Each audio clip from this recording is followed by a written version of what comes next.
This took place when I was renting a 2-bedroom apartment. So I shared the place with a roommate named Caleb, and we had lived together for roughly 8 months by this point without any prior issues. The apartment was an older, converted building with narrow hallways and uneven door frames, which is relevant to how the sound carried at night in this place, but I woke up at around maybe 2 or 2:30 in the morning at some stage. There was no noise that I recall triggering it, no dream that carried over or anything like that.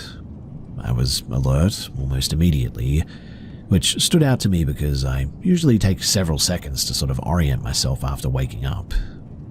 My bed faced a recessed wardrobe area with a sliding door that was usually kept partially open. And when I sat up, I noticed a person standing inside of that empty space, positioned sideways as if reaching or searching for something. The individual was very short with a large head and was wearing some sort of a jumpsuit or something. Based on what I was seeing, at first I thought it might have been Caleb sort of crouched down or something. We owned similar clothing and the lighting conditions were low but sufficient to make out a silhouette clearly. And because of that assumption, my initial reaction was neutral rather than fearful, and I thought that he may have come into my room by mistake or was looking for something that he had misplaced or whatever. I spoke his name once, then again more loudly when there was no response. The person stopped moving after the second time that I spoke though, and then they turned to face me. At that point, the situation shifted from confusing to just threatening. The facial features aligned generally with my roommates, but there were like inconsistencies that I could immediately articulate. Most notably was the size of the person, and the size of the head as well. The gaze didn't track me in a normal way as well, and it felt sort of static as if the face was present without active attention behind it. What I mean is that the face was Caleb's, but the body was strange. It was as if he had shrunk by like 3 feet, and now had a really large head and a really skinny body. There was no verbal response, and after several seconds, the figure stepped backward, exited the room, and moved down the hallway toward the living room. The movement was steady and unhurried and smooth in a way that is hard to explain. I didn't follow, though. I remained seated, listening for additional sounds, such as the front door opening or footsteps returning, but I didn't hear anything. I stayed awake for the remainder of the night after that. I checked the apartment before leaving for work in the morning. Nothing appeared disturbed, and the front door was locked. Later that day, I asked Caleb why he had come into my room during the night, and he looked genuinely confused and told me that he apparently had not even been home that night. You see, he had stayed overnight at his partner's apartment across town and had arrived back mid-morning after I had already left. At that point, I considered several explanations. Maybe I was just hallucinating, or maybe it was some sort of sleep paralysis or something.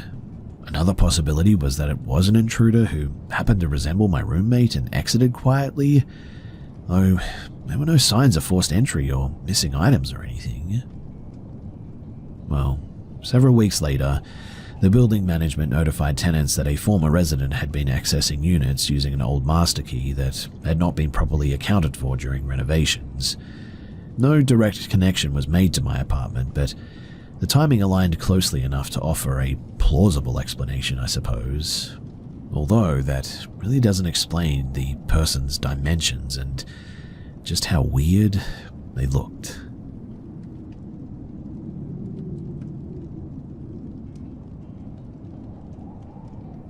So my partner and I took a week away to a family-owned house in Spain. It's in a very small sort of agricultural village there, and we'd been dating only a few months at this stage. He was dealing with sustained pressure at work, and I was handling estate and legal matters following a recent death in my immediate family. The purpose of the trip was not leisure in the usual sense. Continuing our obligations remotely while changing environment really was what it was all about. The village is sparsely populated outside of festival season. During the summer, many residents are absent, and the house faces a central square used primarily for events and children's play. The square contains an old municipal building, basic playground equipment, and an open paved area. Behind it, separated by a shallow slope, is a utility enclosure housing electrical infrastructure for the square's lighting, bordered by unmanaged trees and low-growth agricultural land as well. This layout matters because of sightlines and lighting conditions at night. So on our second evening, shortly before midnight, we left the house to sit in the square and to get some fresh air. This was not unusual locally, and there was no activity or noise in the area. We initially used the swings near the center of the square, then moved toward a secondary play structure closer to the municipal building. One of the lights in that section was not functioning, leaving the area dim but not fully dark. I was seated facing toward the utility structure and trees.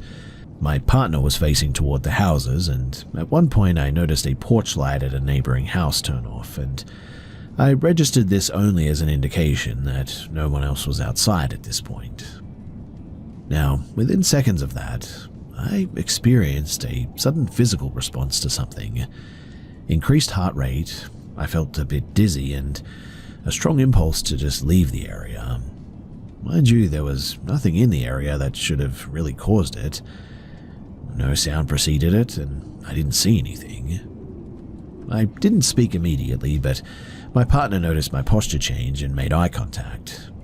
He later described experiencing the same reaction independently. Well, we continued talking briefly without addressing it directly, but the sense of urgency increased rather than faded. The perceived source of the discomfort was consistently located behind the municipal building, near the tree line adjacent to the electrical structure. We didn't observe movement, hear footsteps, or see light or anything. What was noticeable, though, was the absence of ambient noise all of a sudden. Insects and wind had been audible earlier, and they were just no longer there anymore. In fact, it was as if the whole world had gone silent all of a sudden. We exited the playground using the route that kept us facing the open street rather than the trees. We walked at a controlled pace and didn't run. I continued checking behind us until we reached the road. There was no pursuit, sound, or visual confirmation of any other people there. But once inside of the house, we discussed the experience. Our descriptions aligned in timing, intensity, and perceived direction.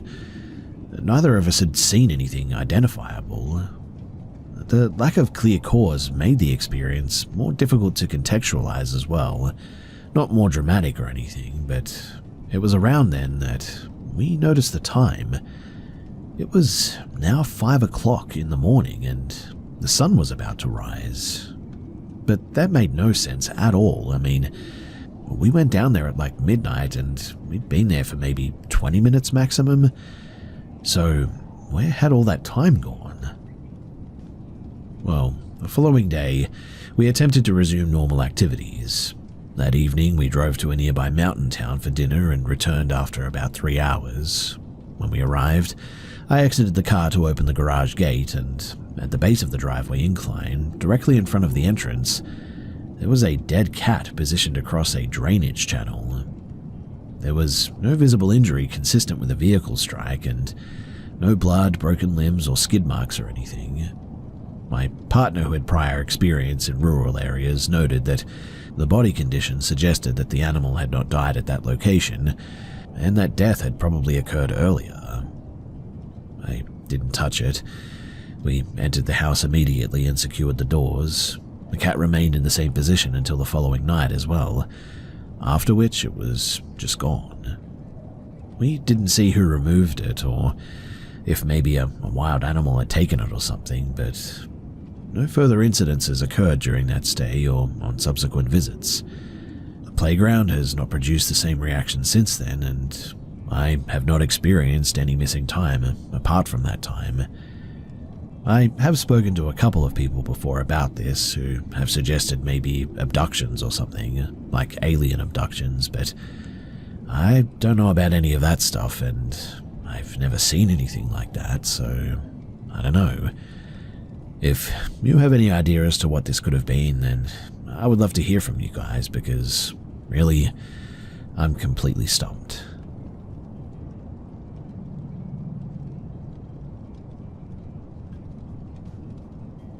I'm not presenting this as a paranormal claim, but as a series of repeated perceptions that have continued long enough to be difficult to ignore anymore. I am aware that stress, lighting, and expectation can all influence perception, and I do factor that in when describing what happened. These experiences began around 2015, when I was living in a single-story rental house in regional Victoria, Australia. I was a teenager at the time. I had no diagnosed mental health conditions, no history of hallucinations, and no substance use either. The house itself was ordinary enough and relatively quiet, located on a residential street with little night traffic. I've always been comfortable moving around the house in low light. I often walk through rooms without turning lights on, especially at night. During those periods, though, I began noticing brief visual disturbances that appeared only in my peripheral vision. These were not clear figures, but sort of like shapes that suggested a human outline positioned in doorways, corners, or partially obscured spaces, such as like beneath the kitchen counter. When I turned my head to look directly, nothing was ever there, though. At first, I dismissed this as a normal visual processing issue. Peripheral vision is unreliable at best, and the brain fills in gaps, right? However, the timing and the repetition stood out to me the most. These impressions occurred almost exclusively at night and only ever inside of the house. They didn't happen outdoors or in other buildings. There was one earlier incident too when I was younger that differed from the others in clarity. This happened around 2011, while I was sitting on the floor watching television in the living room during the afternoon. So, I saw a person standing several feet in front of me, fully within my direct line of sight. The figure appeared female, approximately my height at the time, and her hair covered most of her face. The lighting made it difficult to determine whether she was standing in shadow or whether her appearance was just uniformly dark, but her clothing looked minimal and casual, not costume-like or anything, but just minimal. She didn't move or speak, and I looked at her for several seconds, before looking away, that is, and when I looked back, she was gone.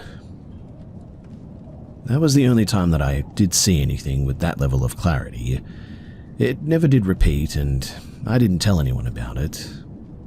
In the years afterward, the experiences returned to being brief, unclear, and peripheral again. Another incident, though, occurred late one night when I walked into the kitchen to get some food. The room was dark, and when I switched on the overhead light, I saw a dark human-shaped outline standing in the doorway that connected the kitchen to a bedroom. The shape appeared oriented toward the television in the adjacent room and not toward me. As soon as the light came on, the shape turned its head in my direction and then was no longer visible. There was no gradual change or movement out of view. It was literally like it just blinked out of existence. Nobody else was present, and there were no objects positioned in a way that could have caused a shadow matching that shape. I didn't feel panic so much as a confusion, I guess, and also a heightened alertness. In addition to visual experiences, though, there have been occasional auditory ones too. Like one night while lying in bed in complete silence, I heard a low vocal sound that resembled a strained or uneven human voice. It lasted several seconds and didn't repeat. I stayed still and did not look around the room. The house was otherwise quiet, and there were no environmental sources that could have clearly explained the sound. Throughout this period, though, I also experienced a reoccurring sense of being observed while inside of the house. This didn't occur constantly and didn't feel like fear in the moment, but more like a persistent awareness that would surface without a clear trigger. It never followed me outside of the home too, which was a bit weird, but I've considered multiple explanations for all of this, Anxiety, imagination, sleep-related disturbances, and normal visual misinterpretations in low light, all of it. But none of it fully accounts for the consistency of the location, the timing, and the repetition. At the same time, there's no concrete evidence that anything external was present.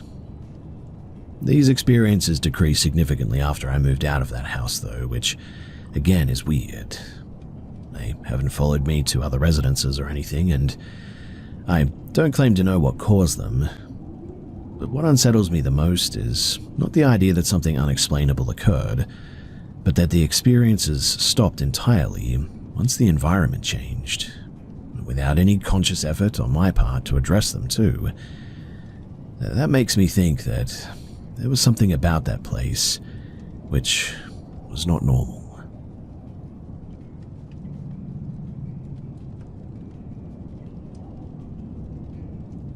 In late 2023, I moved to Chicago to begin a postgraduate program.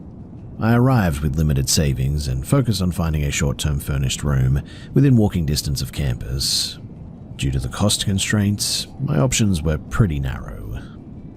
After several weeks, I was offered a room in an older private residence about 15 minutes from the college. The rent was below market, which I attributed to the age of the building and the residential location. The property was a 2-level house though, built several decades earlier. It sat along a lightly trafficked road that bordered an active municipal cemetery at the rear. The owners were an elderly couple who presented as polite and pretty reserved. They rented rooms to students apparently, and handled meals themselves. Another adult lived on site and managed daily tasks, and he interacted with tenants more than the owners did. Now, I was assigned an upstairs bedroom at the back of the house. The window faced directly toward the cemetery grounds. At the time, it didn't really concern me too. I was focused on proximity to the campus and affordability. On my first evening though, dinner was delivered to my room rather than served in the common area. I initially assumed this was routine. During the delivery, the man responsible for the household duties became noticeably agitated while standing near the window. He told me to leave the room immediately, and when I hesitated, he physically guided me into the hallway, closed the door, and remained inside for several minutes. I could hear him speaking loudly, though I couldn't understand what he was actually saying. When he opened the door again, he told me directly not to open the window at any time, including during the day.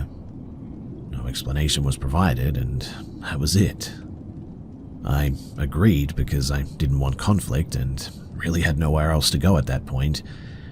Despite air conditioning, the room often felt unusually warm though, especially at night. This made sleep pretty difficult, but was not by itself alarming, I suppose. Anyway, over the following days, I noticed the household operated on rigid routines. Lights were off early, conversations were pretty limited.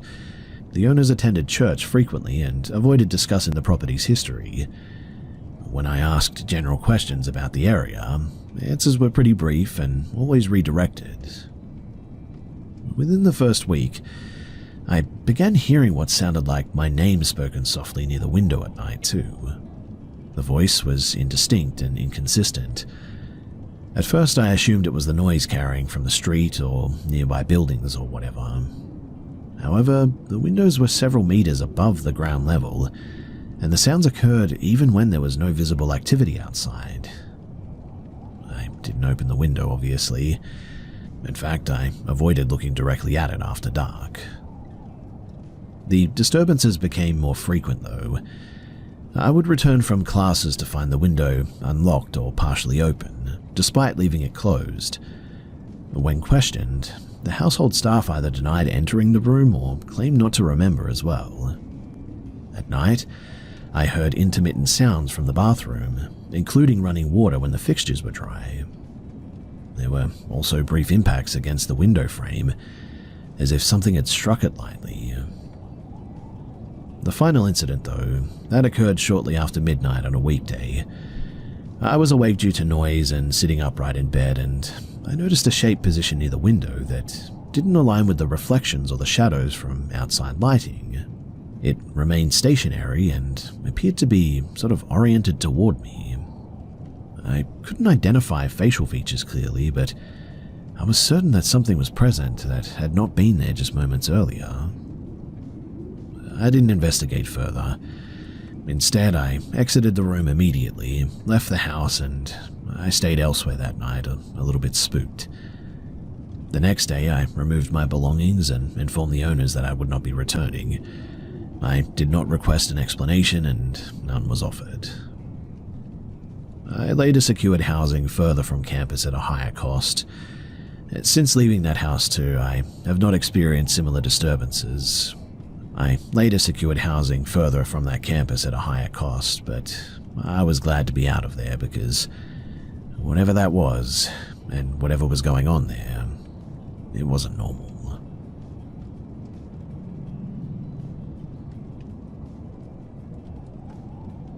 While my family was living in Ontario, Canada, my father was active duty and we lived in military housing just outside of the main residential area. I had spent the afternoon at a classmate's house and my father came to collect me shortly after sunset. He was back at this point. The route that he chose was not the primary access road as well. Instead, he used a service road that ran through a large section of managed woodland and connected to a secondary checkpoint at some point. It shortened the drive by several miles and was rarely used by civilian traffic. The road had no street lighting, limited shoulders, and long stretches with no visibility beyond the vehicle's headlights. I was seated in the front passenger seat. We talked casually at first about school, plans for the evening, whether we would be late for dinner and stuff like that. The car interior was warm and the radio was off. The traffic was pretty much non-existent. Several minutes into the drive, though, the conversation ended without either of us intentionally stopping it. I remember noticing the silence because it felt sort of abrupt, but shortly after I became aware of a physical sensation that didn't align with the environment. A drop in the temperature and a tightening at the base of my skull.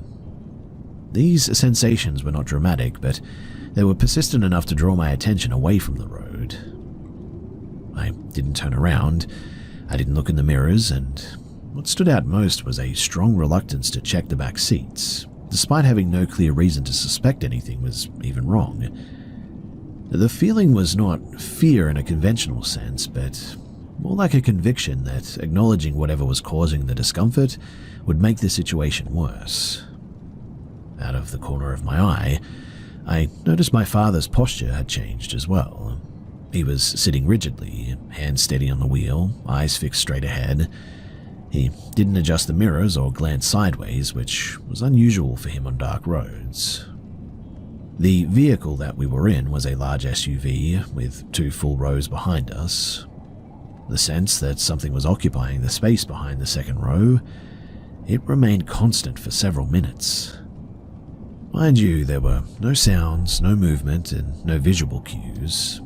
The sensation didn't escalate, but it also didn't diminish until we reached the illuminated perimeter of the base checkpoint. But once we passed through the gate and continued toward our housing area, the discomfort faded gradually. Neither of us commented on it at the time, and we pulled into the driveway, and after the engine shut off, we remained seated longer than necessary, the silence continuing.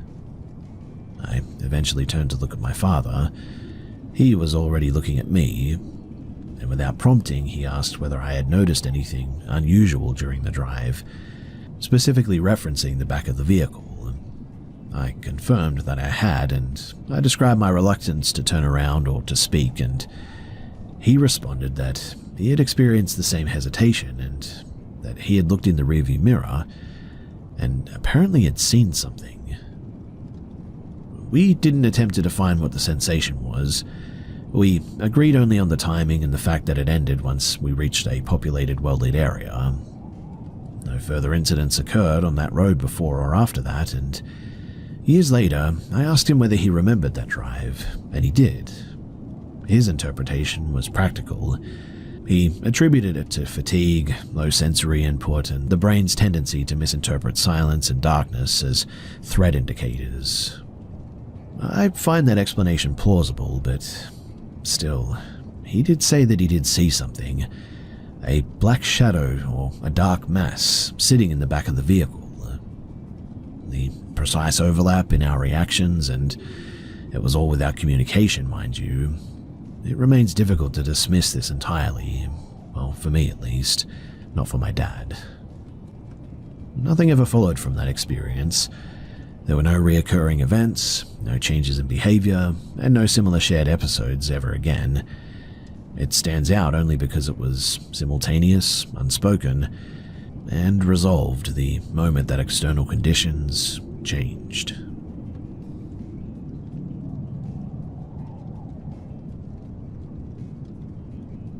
I work as a site foreman for a residential construction, primarily overseeing late-stage inspections on new builds.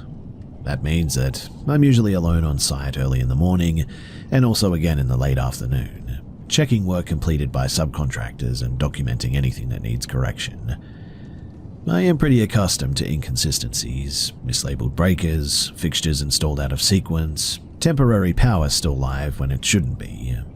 Most irregularities have straightforward explanations, but this incident, it occurred in March of 2022 on a single-family build outside of Ohio, in a newly developed subdivision that was still largely unoccupied. The house had passed through rough inspections and was nearing final electrical sign-off. According to the schedule, the electricians had completed their work the previous afternoon. I arrived on site just after 6:30 in the morning to perform a standard walkthrough, and I followed my usual routine, checking outlet polarity, verifying fixture placement, opening cabinets and confirming the closets and the storage areas were clear of debris. Everything was consistent too, until I entered the rear bedroom, which was designated as a guest room. Now, when I opened the closet door, the overhead light was on. That alone was not unusual. Trades frequently leave lights energized, and I reached for the switch mounted outside of the closet opening and toggled it off. Nothing happened though. I flipped it several more times with no change. At that point, I assumed the switch leg had been wired incorrectly or that the circuit was tied into temporary power or something. I stepped into the closet and I reached up to check the bulb temperature, expecting it to be warm. But it wasn't. The bulb was cool to the touch, despite being visibly illuminated. There were no audible hums, no vibrations, and no sign of heat buildup. I exited the closet and I called the electrical foreman assigned to the project. I described the issue and asked whether the circuit might still be tied into temporary feed. His response was immediate and specific though. That room was not designated to have a closet light at all.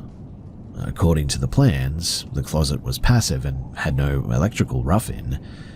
He said that there should be no fixture, no wiring, and no switch controlling it. I returned to the closet to photograph what I was seeing for documentation, but at that point, the light was off. The fixture was still physically present, but it was now unlit. I tested the switch again, no response. I checked the bulb once more, and it remained cool. There was no power to the fixture, and no visible indication that it had recently even been on. I inspected the attic access above the closet later that morning, and I confirmed that there was no branch wiring feeding that location. After lunch, I repeated the inspection with the same result.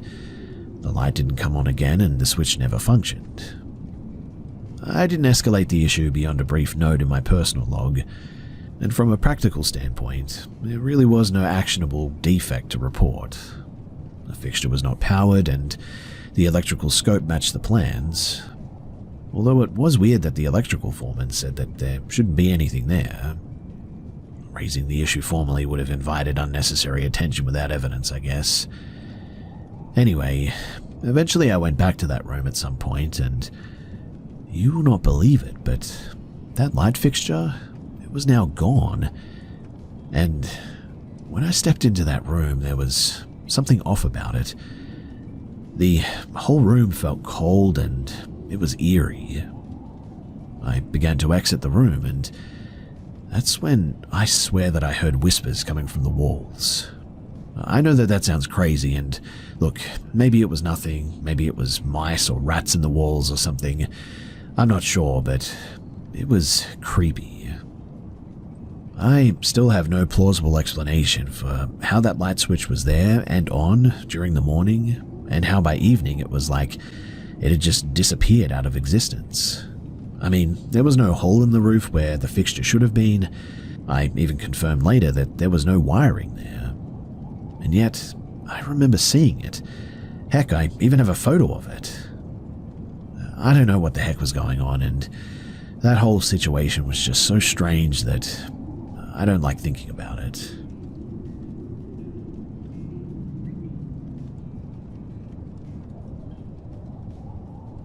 I was visiting my grandparents in 2021, sitting at their kitchen table while they ate lunch, when the conversation drifted toward family history and relatives that I'd never met. At one point, my grandfather brought up an incident that he said was the most unusual thing that he had personally experienced, though he was careful not to label it as anything supernatural. He explained that the event occurred in early of 1998, and when he was still working full-time. He was commuting before sunrise, leaving the house at around 4:30 in the morning for an early shift. At the time, he lived in Henderson, Nevada, and regularly drove north toward Boulders Highway, passing through lightly trafficked intersections early in the morning. He emphasized that he was not fully alert, but was also not falling asleep at the wheel or anything, just sort of operating on routine and muscle memory, as he had done for years by this point. He described stopping at a red light near a transit stop where a small group of people were waiting. This was certainly not unusual for the area. As he watched them from inside of his truck, one individual separated from the group and crossed directly in front of his vehicle instead of heading toward the stop. The person was wearing a jacket with the hood up, which initially prevented my grandfather from seeing his face. As the person crossed in front of the headlights, he paused briefly, lowered the hood, made eye contact, smiled, and raised a hand in a short wave. My grandfather immediately recognized the man as my grandmother's father. According to him, the recognition was immediate and specific, not vague or impressionistic. He didn't describe confusion about the identity at the time, only confusion afterward about why that person would be there in the first place. The light changed shortly afterward, and the individual continued walking out of view. My grandfather drove on without stopping, and he told us that his first reaction was sort of dismissal. He assumed that his mind must be playing tricks on him, under poor lighting conditions while he was tired. He reminded himself that Daniel lived several hundred miles away in Tucson, Arizona, and had no reason to be in Nevada, especially at that hour. Later that same day, my grandparents received a phone call informing them that Daniel had died unexpectedly that morning due to a medical event. The timing placed his death within hours of the commute that my grandfather described. There was no indication that Daniel had traveled, and there was no evidence that he had left Arizona. My grandfather was clear that he believed that he encountered a physical person. He also insists that it wasn't anything paranormal. His conclusion has always been that the experience was either a coincidence combined with misidentification or a stress-related perceptual error that only gained significance after the phone call. My grandmother added that after her father's death, she occasionally noticed sounds in her home that she associated with his habits, such as pacing or footsteps at specific times of the day, things like this. She acknowledged that these could have just been explained by memory and routine rather than any external cause. She didn't treat them as evidence of anything beyond the difficulty of adjusting to loss, but the reason that this story has stayed with them is not because they believe it proves anything unusual, but because of the sequence of the events. They just never fit cleanly into a single explanation, and even they admit that it's a bit weird. So, both of them remain grounded in the idea that coincidence, fatigue, and the brain's tendency to fill in gaps are more likely the factors that explain everything, but still, they admit that the timing is very strange.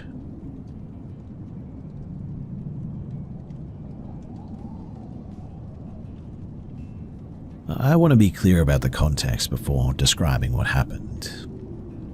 So I'm an adult with no history of hallucinations, panic disorders, or dissociative episodes, or anything like that. I do not use recreational drugs, I had not consumed alcohol, and I was not sleep deprived at the time that this happened. I have experienced sleep paralysis once, years ago, and this event does not resemble that in any functional way. I was awake, oriented, and aware of my surroundings. So, the incident occurred in March of 2022. Our child was just over 1 year old at the time, and the layout of the bedroom is pretty relevant to the story. So our bed faces a built-in wardrobe with a full-heighted mirrored panel, and the crib, it's positioned several feet away, partially visible through the reflection depending on how you're sort of lying there on the bed. Now, I awoke abruptly sometime around 2 in the morning. The immediate trigger was a sort of sharp sound consistent with a floorboard shifting or compressing under weight, but really, really aggressive. That noise alone would not usually alarm me, but my physiological response was immediate and extreme for some reason. My heart rate spiked and I experienced a full adrenaline response that I would normally associate with a real external threat. Mind you, there was no gradual confusion or grogginess. My thoughts were clear and sequential, and it all just sort of happened in a moment. I didn't move at first. This was deliberate too, not involuntary. I was assessing what I was seeing before acting, because in the mirror, I could see a human-shaped figure positioned near the crib. It was upright and motionless. The outline loosely matched my wife's height and posture, but several details did not align, including position and timing. I knew that she was beside me and I could hear her breathing. I watched for several seconds, attempting to determine whether this was a reflection artifact or a shadow or some other misinterpretation caused by low light. But the longer that I observed it, the more convinced I became that it was not my wife and not a simple reflection error. At the same time, I didn't perceive it as interacting with the environment in any way. But the moment that I decided to sit up and physically confront whatever I was seeing, whatever it was just disappeared. I immediately lifted up my head and looked directly toward the crib, but there was nothing there. My wife had not moved and was still asleep, and what stood out the most was how scared I was throughout all of this. Mind you, this was not anxiety or panic or anything. It was a reflexive threat response that activated before conscious interpretation was even possible. I have experienced stress and even some fear in other contexts, and this felt different in both intensity and immediacy. I didn't wake my wife at that point. I stayed awake for some time, checking the room and listening for further sounds, but nothing else occurred before morning. The following evening is pretty relevant too, because it introduced a second anomaly, though I'm careful not to treat it as a confirmation of anything unusual. So our daughter had followed a pretty consistent sleep routine since infancy. On this particular night, she was put down at around 9 o'clock as usual, and at around 11:15 she woke crying. This was pretty unusual, but not alarming on its own. So we resettled her and we returned to our routine. She woke up again though, and this time significantly distressed. She didn't respond to feeding or other usual calming measures, and only settled when removed from the room entirely. Eventually I stayed in the room with her until she fell asleep shortly after 1 in the morning, and she slept uninterrupted after that. Now, from a practical standpoint, there are several plausible explanations for this. I get that. I mean, she's a baby, and infants can experience disrupted sleep cycles for reasons unrelated to their environment or anything spooky, right?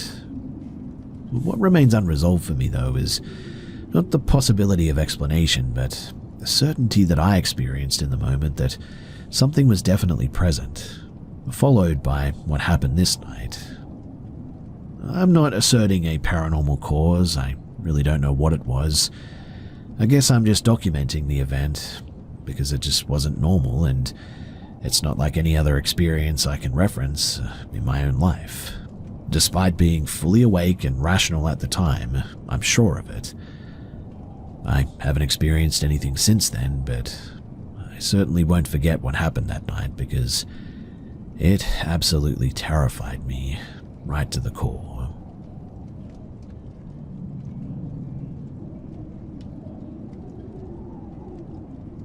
This happened in early spring of 2022 in a small town in southern Germany.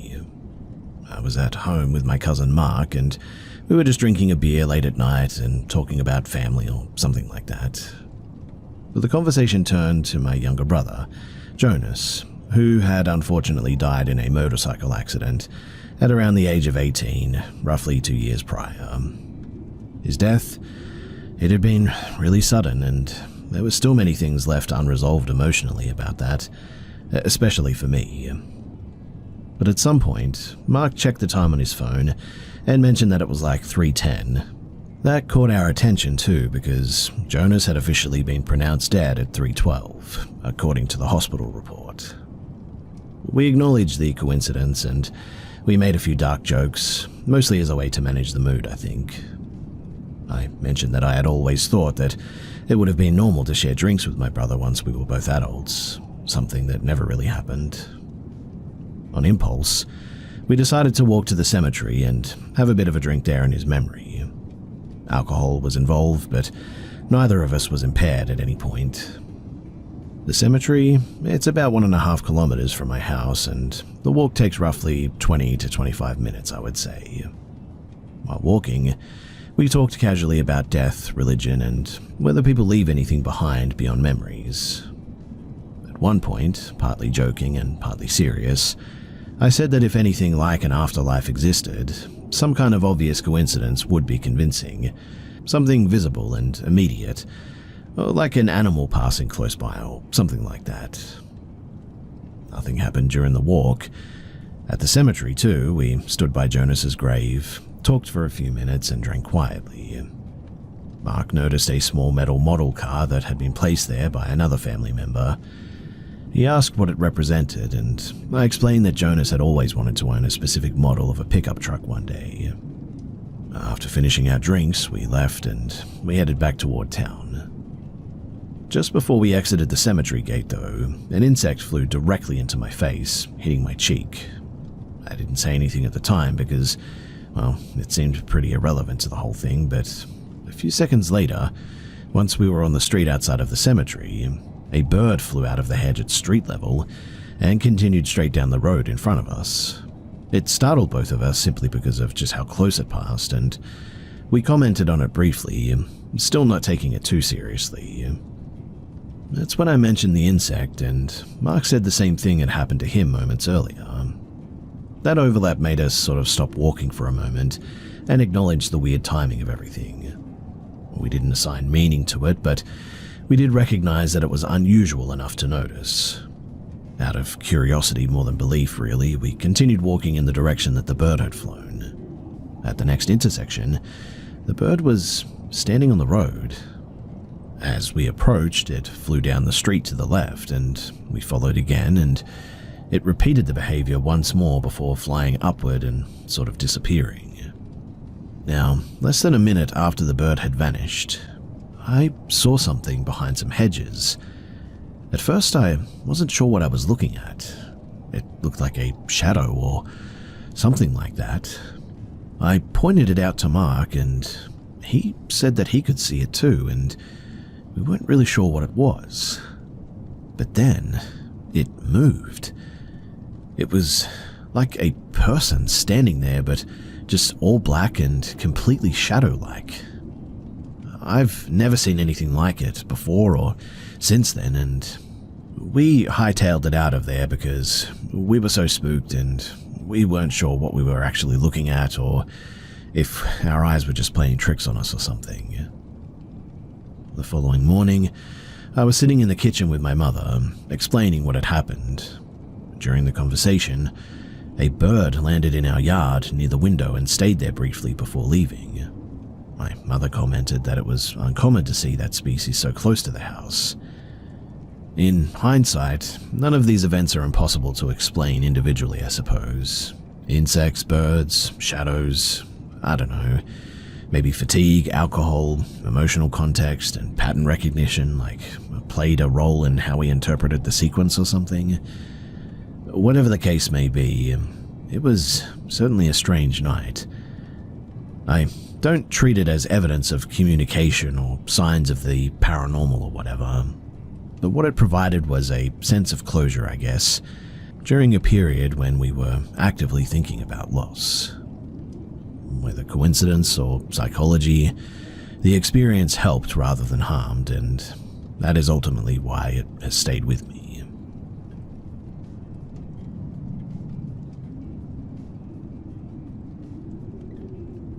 This happened when I was about 15, and about several hours from the nearest hospital or police station. My family lived in a detached house near a logging road, accessible by a single highway that was frequently closed in winter due to snow, ice, or even some rock slides. Because of that, my parents often stayed overnight in town when they had appointments or errands that ran late. I was the oldest child, and I was left in charge during those trips.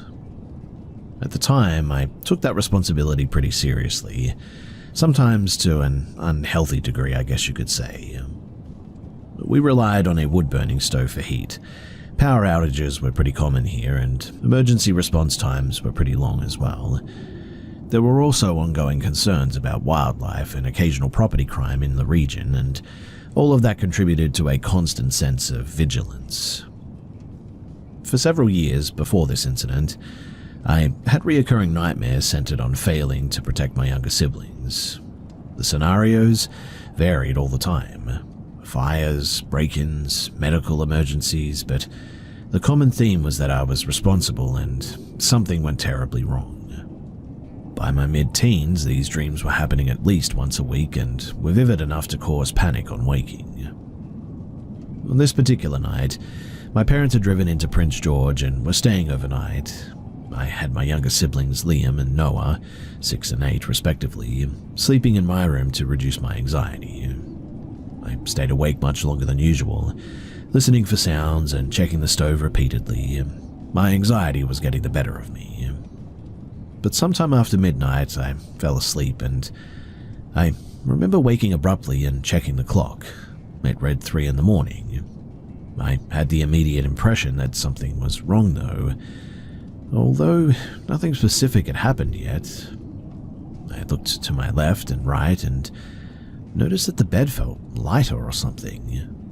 In the dream state that I was sort of still in, I concluded that my siblings were missing, and what followed was a continuous sequence that felt completely real. I searched every room in the house, calling their names, checking the doors, and moving from room to room without finding anyone. The house was silent, and I remember standing at the base of the stairs and realizing that no matter what I did next, I would not be able to fix what had just happened. At that point, I woke up fully. I was in my bed. Both boys were asleep next to me. The room was quiet. I checked the clock again, and it still read 3 o'clock in the morning. The relief was immediate, but definitely short-lived, because within seconds, I heard what sounded like a baby crying in the hallway outside of my room. The sound was sustained and close enough to seem just beyond the door. This caused a moment of just absolute confusion rather than immediate fear for me. I mean, there were no infants in our household. The youngest child was 6 years old, and so I stayed still, listening, trying to determine whether the sound was coming from inside of the house or from outside, possibly echoing. The crying continued for several minutes, and I didn't leave the room. Eventually, the sound stopped. I don't recall falling asleep again, but I woke up later that morning with daylight in the room.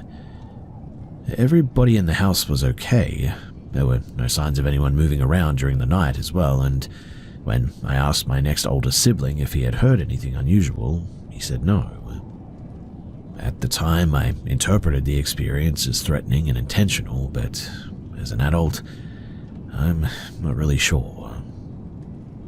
I have returned to that house many times since then. I no longer experience anything similar there. The difference is that I am no longer responsible for children, I suppose, no longer isolated in the same way, and no longer living in a constant state of alertness, I suppose, but what made the event memorable was not that something unexplainable happened, but just that I really don't have any answers for it. The fear, it felt real, to my nervous system at the time at least, and really, I was scared.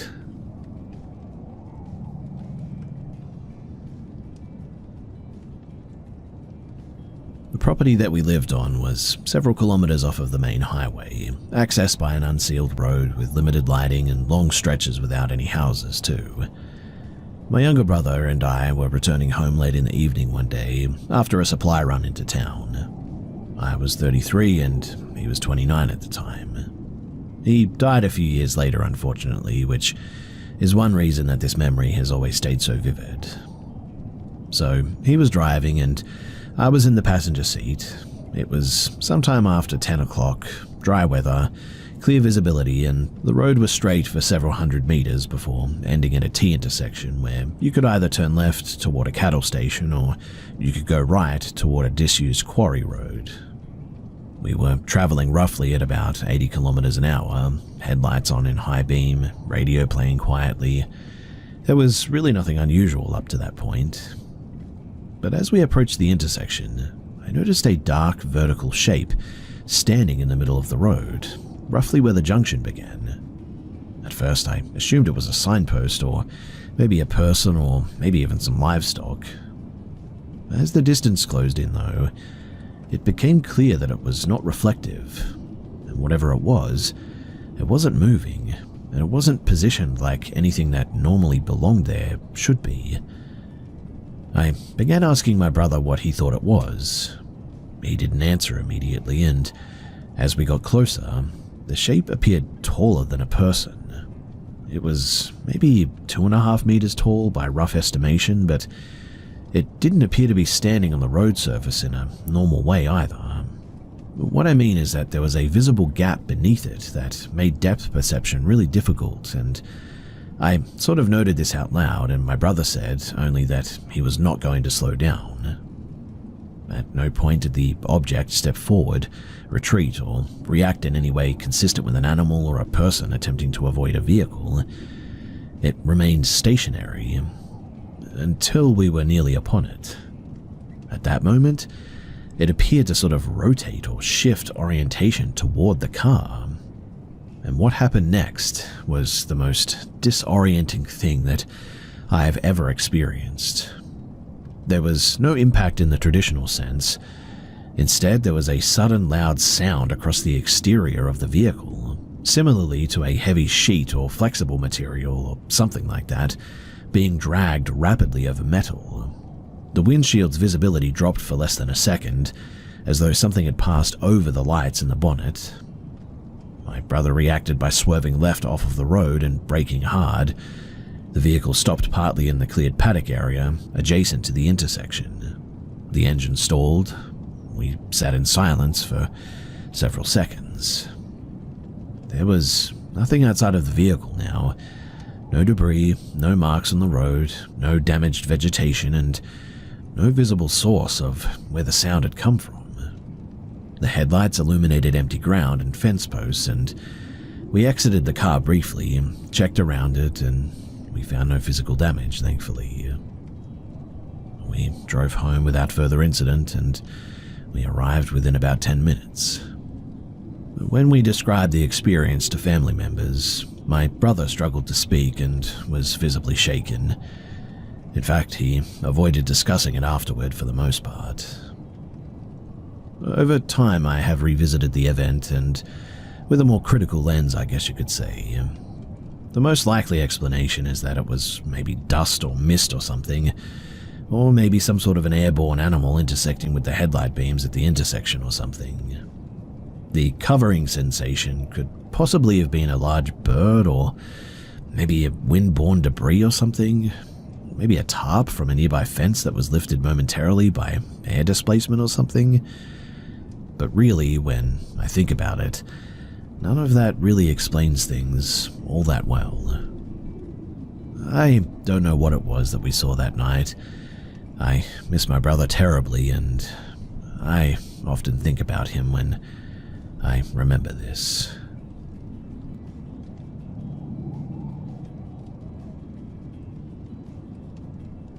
So I was working a daytime shift around this time, and before this incident, I had already heard secondhand accounts from co-workers about a woman who would occasionally enter the shop, leave unsolicited items, and speak at length about danger, visions, or needing to warn people, or something like that.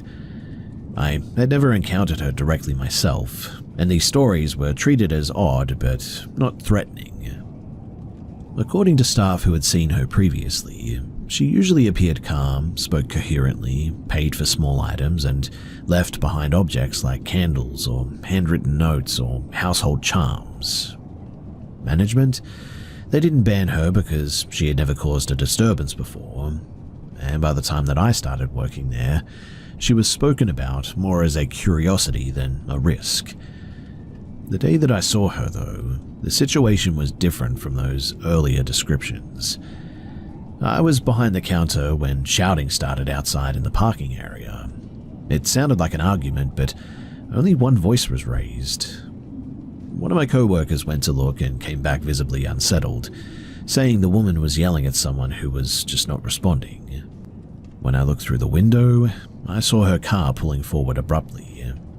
The rear panel was marked with crude symbols, all painted in red, unevenly applied, as if done quickly and without planning.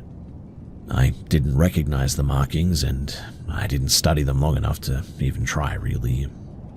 She entered the cafe at speed, though, ignored staff, and went straight into the restroom. She slammed the door and began yelling phrases that sounded religious but disordered, I guess. It was not a full prayer, but sort of like fragments repeated inconsistently. The only clearly recognizable words were altered portions of a Christian prayer, spoken incorrectly and interrupted by long pauses. She was breathing heavily and sweating, and this was not a performative behavior aimed at an audience or anything. It appeared completely uncontrolled. After several minutes, she exited, though, placed a metal crucifix on the counter without any explanation, and just walked back outside. She filled a disposable cup with some water from the self-serve station, stepped onto the pavement, and poured it in a rough circle around herself. She stepped in and out of the circle multiple times, then stood still and began to shake. A co-worker approached her slowly and spoke to her until she calmed enough to leave, and when she drove away, she was honking the horn continuously. The cafe was silent for a short period afterward. When I went to clear the counter, I noticed a physical reaction that I couldn't ignore. I felt sudden nausea, pressure in my ears, and a brief sense of, disorientation or something. I didn't touch the object, but I just suddenly felt weird. What made it even more unsettling to me personally, too, was that I had experienced a really weird dream, a very vivid one that night before, involving an unfamiliar religious object being placed inside of my home without any permission. I'm not religious by any means, and I generally don't think about religious symbols at all. I didn't mention the dream as well until after this incident. When my co-worker returned inside, I asked her exactly what the woman had been saying in the restroom. The phrasing that she repeated matched what I had heard through the door as well, and that alignment, combined with my physical reaction, was enough for me to step away from the counter and ask someone else to remove the object using some gloves. Now, I want to be clear that I understand how a mental health crisis can present suddenly and dramatically. Nothing I observed requires a non-medical explanation, I know that. However, what complicated this for the staff was that several people had known this woman years earlier and described her as stable, employed, and socially functional. According to them, the change had been abrupt rather than gradual, and it was strange. I did not claim that she was being followed or influenced by anything external. What concerned me more than anything was that she didn't seem to be receiving any help or anything. What concerned me more than anything was that she just wasn't receiving any help or anything as far as I knew. Whether her beliefs came from trauma, illness, or some sort of long-held cultural framework or something, I really cannot say. The cafe, they didn't file a police report because, well, no crime occurred. Management documented the incident and instructed staff not to engage if she returned. As of now, she hasn't come back. And while I don't think anyone witnessed anything sort of inexplicable or anything like that, the feeling that I got from that crucifix, I will never forget that.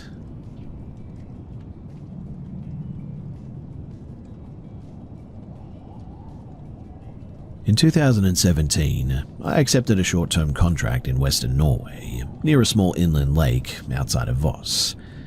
The job was seasonal and required pretty long hours, so the employer provided shared accommodation on a private lakeside property used by staff during peak months. I was in my late 20s at the time, and this was a pretty big adventure for me. The property consisted of a main house at the top of a slope and several auxiliary structures near the waterline. A long stairway connected the two levels, and at the bottom there was a storage shed for boats and a standalone wood-heated sauna positioned close to the lake. The surrounding area was heavily forested, with neighboring cabins spread far enough apart that visibility at night was pretty minimal. There was no artificial lighting beyond what was installed in the buildings themselves, too. Now, most evenings, multiple employees used the sauna together after work. It was sort of routine and pretty much uneventful. On this particular night, I returned later than usual, shortly after 10:30. The others were inside eating and drinking and declined to come down with me, so I decided to go it alone, which was not completely unusual and didn't feel unsafe or anything at the time. Anyway, I turned on the sauna, waited for it to reach temperature, and stayed inside for roughly, I would say 10 minutes. When I exited, I walked toward the lake to cool off a bit. The area was quiet, there was no wind, and the water surface was really still. As I entered the lake to about knee depth, I heard a sustained whistling sound, though, coming from the tree line on the opposite side of the clearing. It was loud enough to be deliberate, but not shouted, I guess. My first assumption was that it was a bird or somebody else on the property. I stopped and listened, and the sound didn't repeat immediately. To test whether it was a person, I whistled back once without thinking much about it, and the response came back within seconds, closely matching the length and the pitch of what I had just produced. At that point, I considered that it might be an echo or someone responding from the main house. To rule that out, I altered the pattern deliberately, changing the rhythm and spacing it in a way that would be difficult to mistake for coincidence. The response came back again, closely matched and also noticeably closer than the first time. This is where my reaction shifted from curiosity to a little bit concerned. I could not identify a clear source of the sound, and I couldn't see movement or light in the direction that it came from. I decided not to stay to test it out any further, though. I exited the water immediately, left my towel behind, and I went back up the stairs to the house at a fast pace. Everyone was still inside, seated at the table, and no one had left during that time. I asked directly whether anyone had gone outside or heard any whistling or anything, and the answer was no. There was no joking or confusion. The question was taken seriously because of my state when I came in as well. I didn't experience anything further that night. There were no additional sounds, and I didn't return to the sauna alone for the remainder of my stay. But in the following days, I asked local residents and co-workers about wildlife in the area. I learned that certain owls and foxes in the region can produce sounds that resemble humans and can respond to noise patterns, especially near water at night, but never whistling. I was not aware of this at the time, and with the distance and the fact that the whistling was coming closer to me and not moving away, as most animals would, right? That makes me think that there was another person out there. But really, there shouldn't have been anyone out there. I don't know who that was, but it was strange, and really nobody should have been out there, and they would have been trespassing for sure at that stage. Again, I don't know who it was, but I'm just glad that I never had to find out.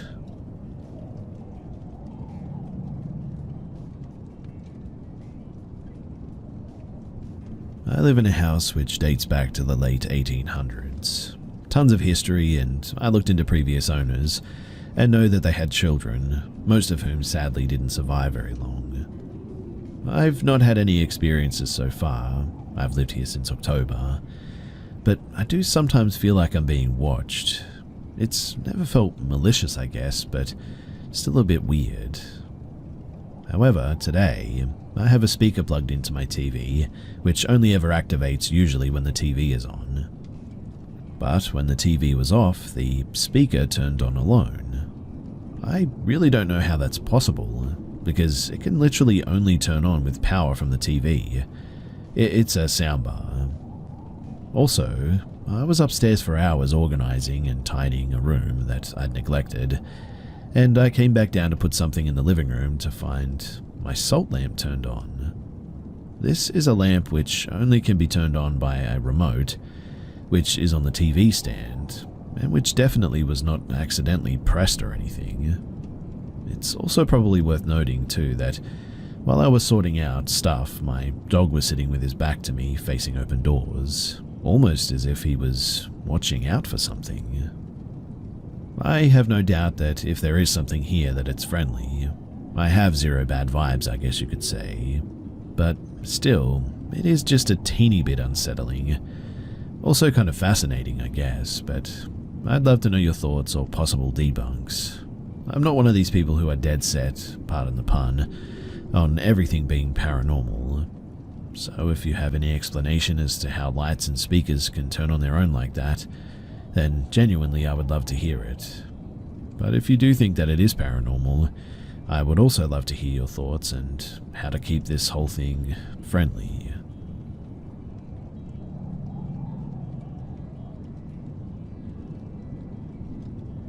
My older brother recently moved into a house with his pregnant wife. This was last summer.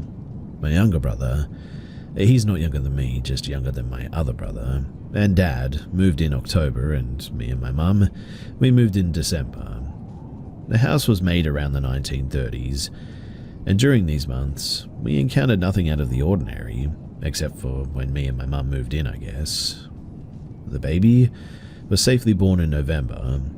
During the summer to October, it was just my brother and his wife, nothing weird.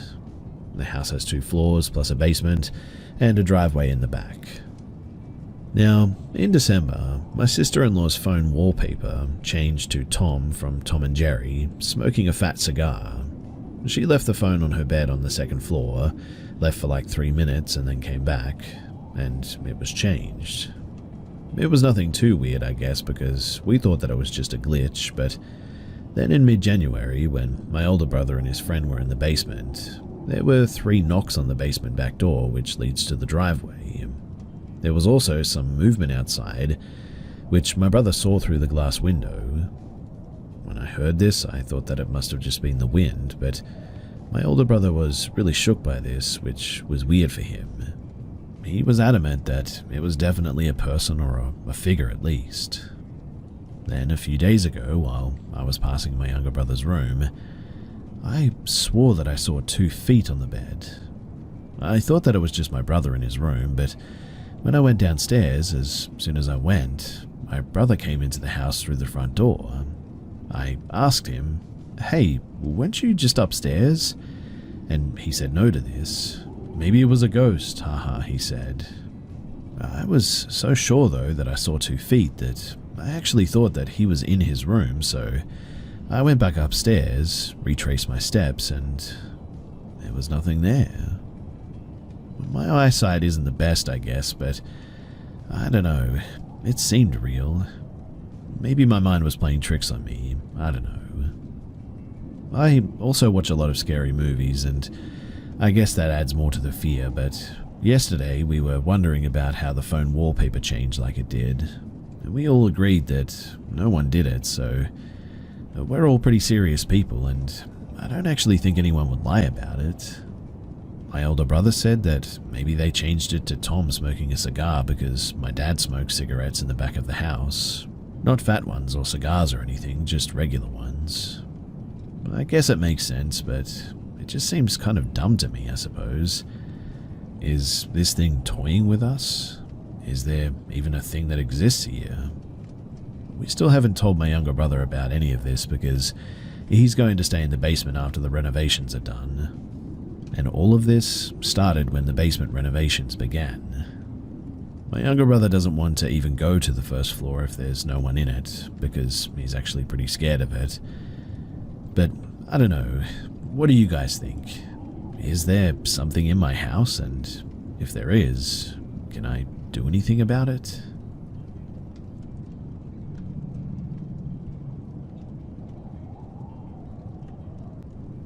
So some years back, we bought a piece of property. I was walking around it, and a van was parked in the back of the woods somewhere. I called in the number on the van, and the wife of the owner called the police, and after a day of, well, BS really, they found him hanging in a tree on the back corner of the property, unfortunately. He died in the place that he loved the most, his wife said. Anyway, fast forward to one morning as the sun was coming up, and I heard footsteps running down the hall to the side of my bed. I have 2 boys, so this wasn't really alarming at all at the moment, but I was actually in the house by myself that day. I opened my eyes, and there was a blonde-haired boy in blue jean overalls standing next to my bed. I have blonde-haired children too, but I suddenly realized that this was not my kid, and all of a sudden the boy started to vanish from the head down, and soon was just gone. I slept with my pistol next to me for 2 nights after that, as if that would have done any good, but it was comforting, I guess. I rented the house out for years too, and I came back to live there, so I needed to change my address. I went to the local post office, and I was talking to the clerk, and she knew the address. She then said, "My dad actually ended himself on that property, you know." We talked a little bit, and I asked her about it. What was your dad like as a boy? What did he wear and look like as a kid? And my jaw dropped when she said blue jean overalls, and he had blonde hair. We talked about what I had seen, and she wasn't surprised at all, and that was honestly surprising to me, because apparently she had experienced things as well with her deceased dad. I never told my kids about this experience, but after finding out who the ghost was, I guess I wasn't really afraid of another encounter if it did happen. There were some noises and doors that were opened when I walked by that were closed the next time that I saw them. And you can say what you want, but I think that he came back as a boy that used to enjoy the land my house is on. He seems to be gone now, at least, because I've never seen or heard anything out of the ordinary in years now. But really, who knows? Maybe tonight or tomorrow or some other time, I'll experience something again.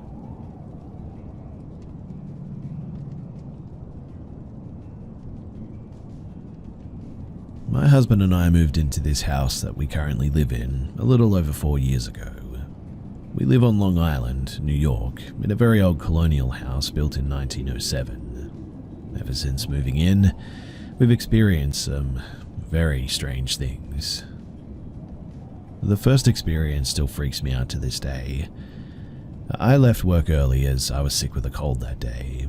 I went straight upstairs to our bedroom to take a nap, and after lying in bed for a few short minutes, I heard the sound of someone coming up the stairs. Clear as day footsteps on each step. Now, our staircase has 2 sets of stairs with a landing in between, so whoever it was made their way slowly up the first set, paused for a moment, then the second set. Our bedroom door sits at the step of the stairs, and whatever it was, it just stopped right at our door. I rationalized at first as my husband coming home from work, but that didn't make sense as he wouldn't be due to come home for like another hour and a half. And in my heart, I knew that it wasn't him. I genuinely got such a scared feeling that my entire body stiffened up and all of my senses heightened.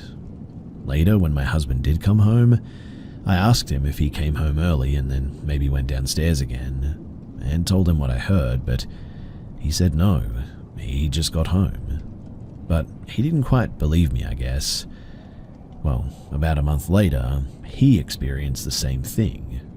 He was home from work alone and laid down to take a nap when he heard footsteps coming up the stairs. He then started believing, and it was then that he started believing that we weren't alone in the house.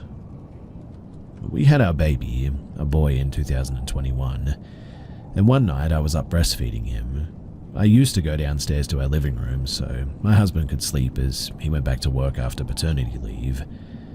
I'm sitting on my big comfy armchair snuggling our newborn who fell asleep in my arms when I suddenly hear footsteps upstairs. Clear as day again, footsteps in our upstairs hallway. I freeze and listen carefully, knowing that I didn't hear our bedroom door open, so it couldn't have been my husband. Oddly enough, about 10 minutes later, my husband does get up to use the bathroom, and I call up to him and ask him if he was up before, to which he said that no, he just got up then to go to the bathroom. I was really creeped out. I refused to breastfeed downstairs anymore, and I only did it in our bedroom from then on. The last big thing that happened was my mum, who lives out of state, was coming to visit and babysat for us to give us our first official date night out since having our son. But we got home after dinner and my mum looked absolutely horrified. She said that she was sitting on the rocking chair while my son was asleep in her arms when suddenly she heard footsteps outside the bedroom door, and then 3 loud bangs against it, like someone was banging their fists against it angrily. She said that she jumped right up and opened the door to check, but when she did, nobody was there. She then anxiously awaited our arrival back and has been afraid to stay with us ever since then. Since then too, we've experienced little things here and there, but it seems like the activity has died down. My son is older now and has told us that the walls in his room talk to him, which creeped us out a lot, but we chalked it up to an overactive toddler imagination. I'm honestly glad that nothing has really happened since then, as it sincerely freaks me out, and I really, really don't want my son getting scared either. I also want to add one more thing too that may or may not be related to what we have also experienced. One day a few months ago, we were eating dinner with my son, and out of nowhere he tells us, "I played with Grandpa yesterday." So we assumed that he meant my dad, as my husband's father unfortunately passed away several years ago. And when I asked him what he meant, because we haven't seen my dad in a while, he said, "No, not that Grandpa, my other grandpa." My husband and I looked at each other and asked him what his grandpa looked like, and he said, "He looks like a girl with long hair and he had wings and flew up in the sky." My husband's dad, he was a musician and had long hair all of his life. And I kid you not, we were so freaked out, but also sort of relieved, I guess. Like maybe this ghost or whatever was his grandpa looking out for us. I'm really not sure, but it is one of the craziest things to happen to me ever, and really, I just want it to stop.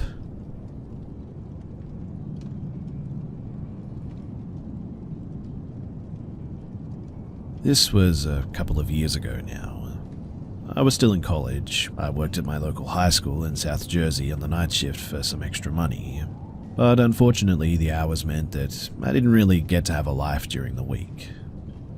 I get a call from a friend group on a Friday before I headed into work saying that they were going to explore Clinton Road, which was known to be the scariest road in New Jersey. Obviously, I couldn't go, so I told them to let me know how they made out. Later in the night, I get a call from them though, in a panic, saying that all these crazy things happened to them. They described what happened to them, how they threw coins over Ghost Boy Bridge, and they came back, a ghost truck following them, and the feeling of just being watched. Honestly, I thought that they were just hyping it up because of the fact that I missed out. So it was decided that we'd all go the next night, but this time I got to see it for myself. Something that I'd regret for the rest of my life. Us being from South Jersey, Clinton Road is a bit of a drive for us, about 2 hours, so there was plenty of time for us to get all hyped up and spooked out. Now, I can only describe myself as the manly man of the group, I guess, being 6'5" and 260 pounds, especially back then. I had the persona of, it's all made up, nothing will scare us, but boy, was I completely wrong. Right when we get there, the entire vibe changed from, oh, we're all going to be spooked to, oh wait, this is actually pretty creepy. The road, it's in the middle of the woods, houses few and far between. The first thing that we see when we get there is a small mini castle looking building. It's the best that I can describe it.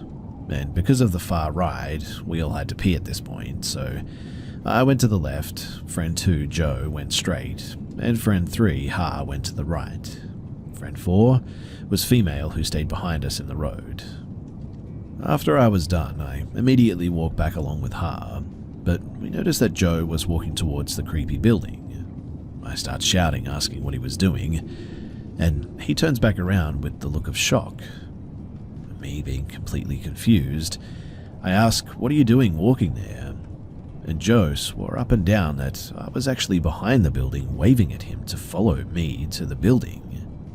So naturally, we're all getting pretty freaked out about that. We pull up to the bridge, Ghost Boy Bridge, and I check everyone for coins to make sure that they don't fake it just to scare me. We all throw the coins and, well, nothing happens. See guys, it's just all in your head.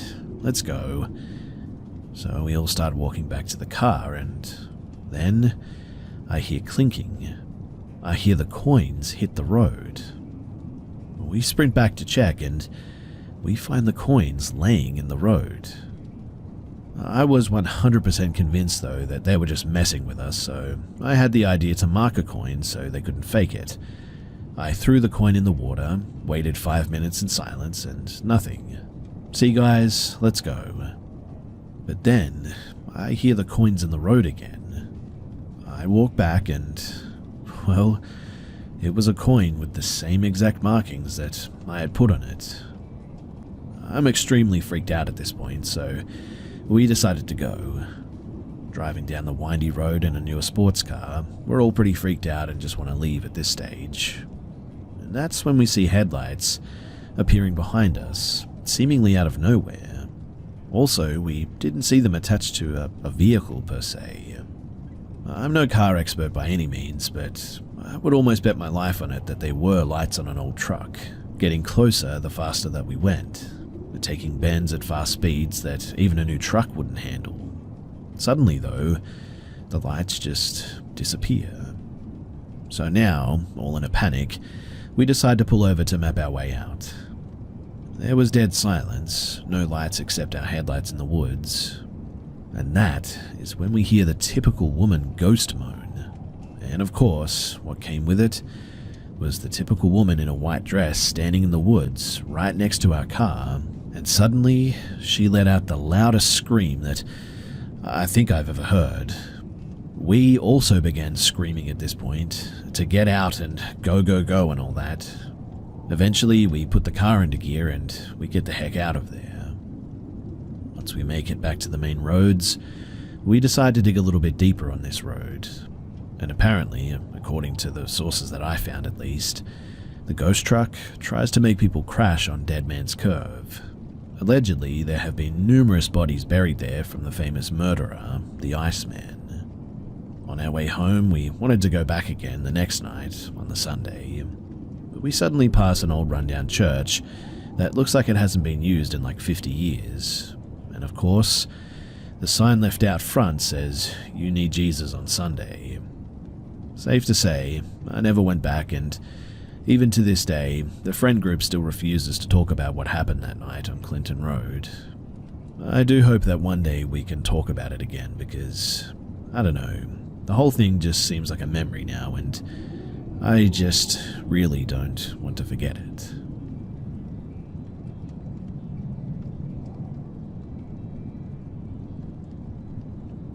As late teens, early 20s, growing up in South Jersey, my friend group was always getting into ghost hunting on haunted roads and buildings around New Jersey and surrounding areas. But we always had some crazy experiences, I guess you could say, and this one was really no different. During this, we had the original friend group, plus another one of our friends as well. Now one night, brainstorming what to do, we decided to go on a little ghost hunt trip in our area. Everyone knew of our friend group as the ones that would always be getting into these kinds of things, so we would always be getting tipped off by other friends outside of the group as to what places to check out. We were tipped off to do a little haunted road not far from us, and we decided, heck, why not? It's better than nothing and just sitting here. So we all hop in the car and start the little trip towards the road. On the way, we happened to see a Wawa, which, of course, we had to stop at. Per usual, we were always hyping each other up to see if we could spook the others. While waiting in line, I'm messing with one of the friends that's not in the ghost friend group, saying, you're scared to go, aren't you? When out of nowhere we hear, what's the little one scared of? I say little because the guys in the friend group were all abnormal sized humans, the smallest being roughly 6'3" and 240, where the little one was just a normal sized typical guy. These guys straight up look like they just didn't belong there, to be honest. Some sort of backroads, Texas Chainsaw looking fellas. But we explained to the guy and his friend that we were going ghost hunting on a road. And simply put, they said, that's not that scary. If you really want to be scared, go here instead. So we leave and hesitantly we all agree to actually go to the new hunt instead of the first trip. We get there, middle of the woods. We notice that there are some trees cut down and laying on the sides parallel to the road. Deeper and deeper into the woods, pitch black, and that's when the nervousness is really starting to build. We pull up to this sort of monument to commemorate a plane crash that had apparently happened there years ago. There's dead silence, pitch black, only the light shining from the moon was our light other than the car. The light shining from the moon was our only light source, other than the car lights, that is. To put a little bit of fear into us as well, we dared the driver to shut the lights off, which was a big mistake. He completely shuts the car off. A few minutes go by and we see this absolutely massive, and I mean massive shadow crawl from behind the statue and start narrowing in towards us. When I say massive too, I'm 6'5" plus and 260, and this thing had me looking like a third grader. We all started panicking and zoom away into the car. A bit disoriented, we didn't realize that we were driving deeper into the woods, to where we would hit a huge sand opening, in which there were many ways to go from there. In the end, we decided that it was best to turn around and try to map our way out. While doing so, our radio cuts out, to almost like an old-time fashioned music sort of thing. I happen to look up in confusion, and seconds after that, I see what I can only describe as a white face. Not a typical white face, but almost like a Jabberwocky's mask. Zero expression and almost a see-through body, if that makes sense. Just a face and then another and another. Now, I don't know if it was us just being disoriented and seeing things, or if this really was happening, but we all scream in unison, "Let's get out of here." So we fly out of the sand back on the same road where I had mentioned the trees earlier. Only this time on our way back, the trees, they were no longer parallel to the road, but actually in the middle of the road, blocking our exit. The driver, Joe, in a sports car, mind you, tells us to hold on, and we're driving on the side of the road next to the woods in what I can best describe as basically defying gravity to make our escape. We do manage to scrape through. Mind you, the car was a bit worse for wear afterwards, but we get out of there and we don't look back. Now, I don't know for certain if this place is legitimately haunted, or if we were set up by those two guys earlier in the night, but Two things are for certain. One is, I'd bet my life that it's a combination of both a haunting and a bit of a setup. And two, I for sure will never be going back there again to find out.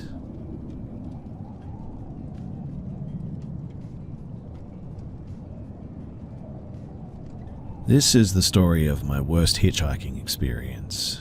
This incident was really sketchy, but I still wouldn't give up my love for hitchhiking.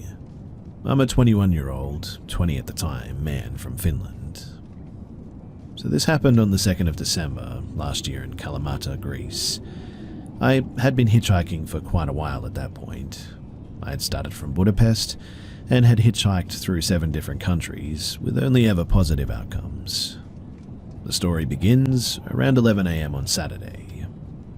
So some hours before I had awoken in my hammock, which was hung up behind the castle ruins, in the only place that had trees that weren't someone else's olive trees.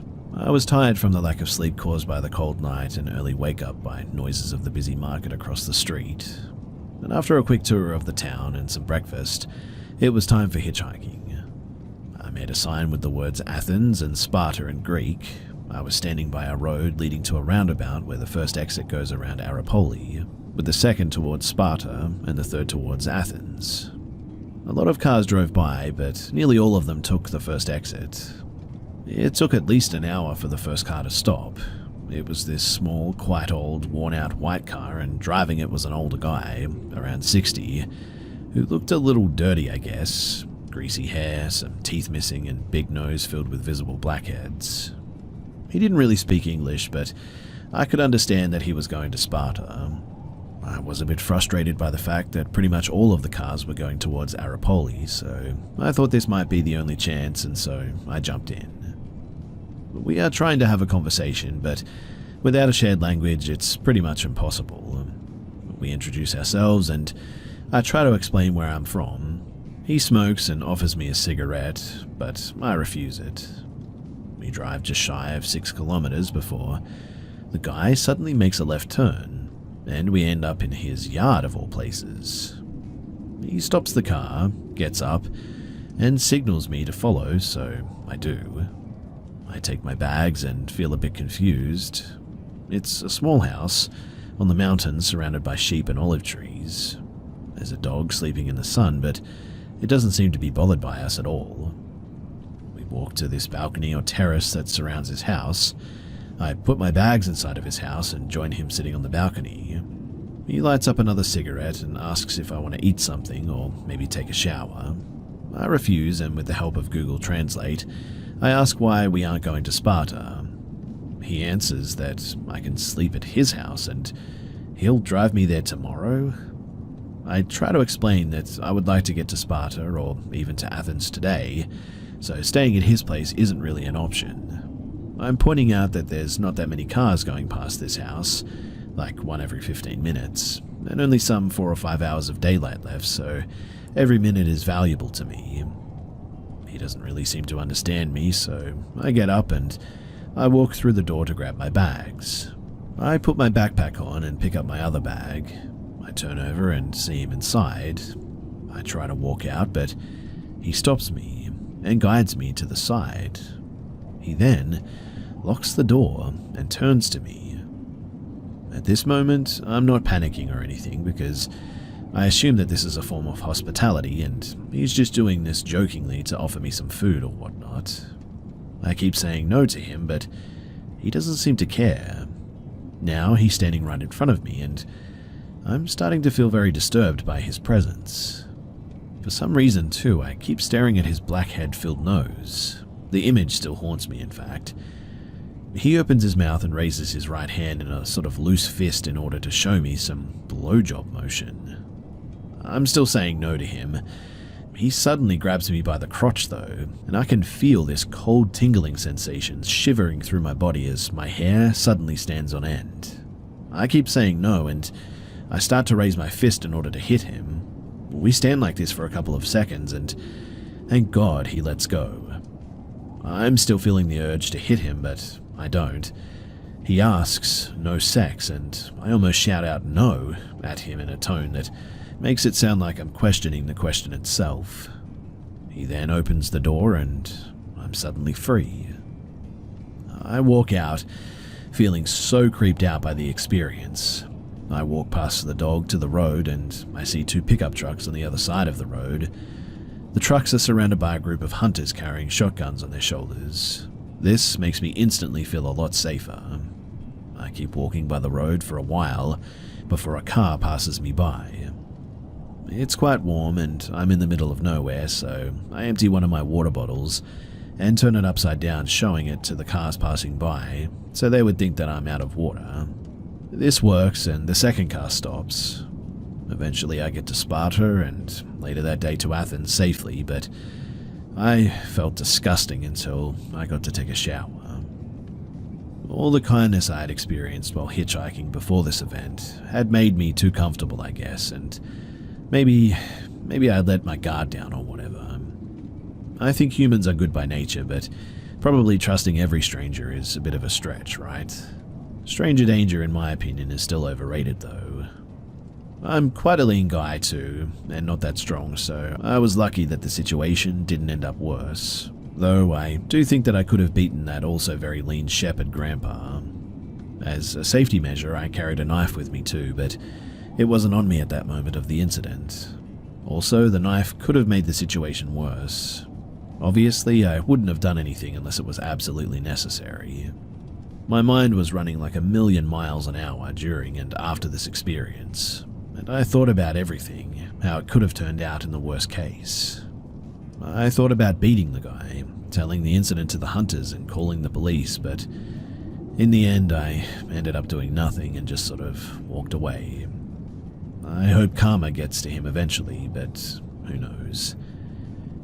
After this experience, I still think hitchhiking is the best way to travel, and I definitely am not giving it up, but I certainly am a lot more careful about how I do it.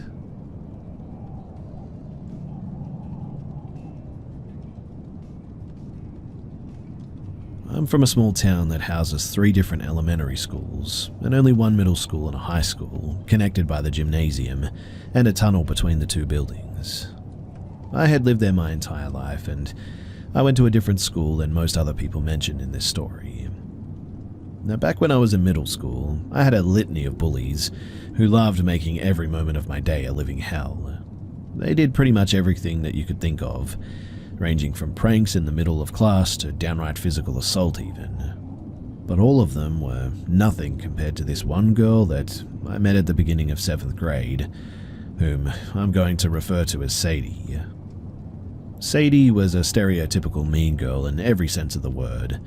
Loved fashion, had a gaggle of friends willing to do her bidding, and every guy was into her or wanted her. She was the kid with the highest amounts of detentions, argued a lot with the teachers, and the principal pretty much did nothing about her actions. She also made a habit of having fun with some specific kids, which included me. I was a plus-sized kid at the time, a scaredy cat, gullible, and a bit of a pushover as well, but I did try to do well in school and I just kept to myself. But that didn't do much at all. As soon as Sadie took notice of me, she took it upon herself to make sure every time that we even saw each other, she'd make me miserable. At the beginning, it wasn't anything much. She started rumors about me, talking about me online. I didn't have social media yet, so I didn't find that out until much later. And in school as well, she said things, and threw things at me that ranged from her garbage to one of her textbooks. It wasn't terrible at first. Sadie was annoying, sure, but I had workarounds, so I just ignored her. But when other kids saw that I wasn't going to fight back, they joined in and took things way too far. Almost daily, I had been chased in the halls, ganged up on in the bathrooms, had my food stolen, gotten blamed by the teachers for their dumb actions in class, and many other things. These kids, they had me on edge and feeling practically worthless for the entire school year, to the point of me considering just running away to avoid the heck out of going to school. Why didn't I tell the school, you may ask? Well, I tried, dozens of times. Teachers, guidance counselors, even the principal. But they didn't care. The school was honestly not the best, and they were pretty negligent to everything that didn't involve funds, sports events, and GPA for the year. So they gave no heed to me when I tried to tell them what was going on with Sadie and her lackeys. These are some of their real responses from the incidents that happened, though. When I had gotten my backpack thrown down the stairs and a calculator inside that I brought from home got broken, "It's your property, your problem," is what they said. When Sadie had written a fat joke alongside of a slur on my locker door in permanent marker, "You have no evidence that it was her." When Sadie's boy toy and his friends cornered me outside the changing rooms for gym to ask me for something, they were probably just kidding around. All of them were spearheaded by Sadie, who was practically in charge that year, and nothing she did was getting her into trouble. Summer could not come fast enough that year, and by the time the 7th grade was over, they let those kids get away with so much that I honestly gave up on trying to get outside help at that point. As I got some personal help that summer, I decided that things would be different by the time that I had to go back to school for the following year. I was not going to be Sadie's personal punching bag anymore, in other words. When 8th grade started up, I was ready. I learned some MMA self-defense, I defended myself vocally, I wasn't so quiet anymore, and I started to fight back. And, wouldn't you know, it worked. None of the old bullies from last year even looked my way again. Except for Sadie, who still tried to pull her usual stunts. But the longer I showed her that I didn't care, the more it seemed to get to her. Honestly, it felt like ample revenge to all of the stuff that she put me through last year. Sadie, however, would not let it go for the life of her. I didn't know it then, but this whole act of hers would end up taking a really bad turn. One day, I was walking to the gym with Sadie following close behind me. She didn't share a gym class with me, but she did like following me around in between classes and trying to get a rise out of me. This day, however, was not great for me, and I don't exactly remember why now, but I was stressed out and I kept getting really ticked off over whatever went wrong that day. Sadie following behind, trying out different insults and comments about me, it must have just sent me over the edge.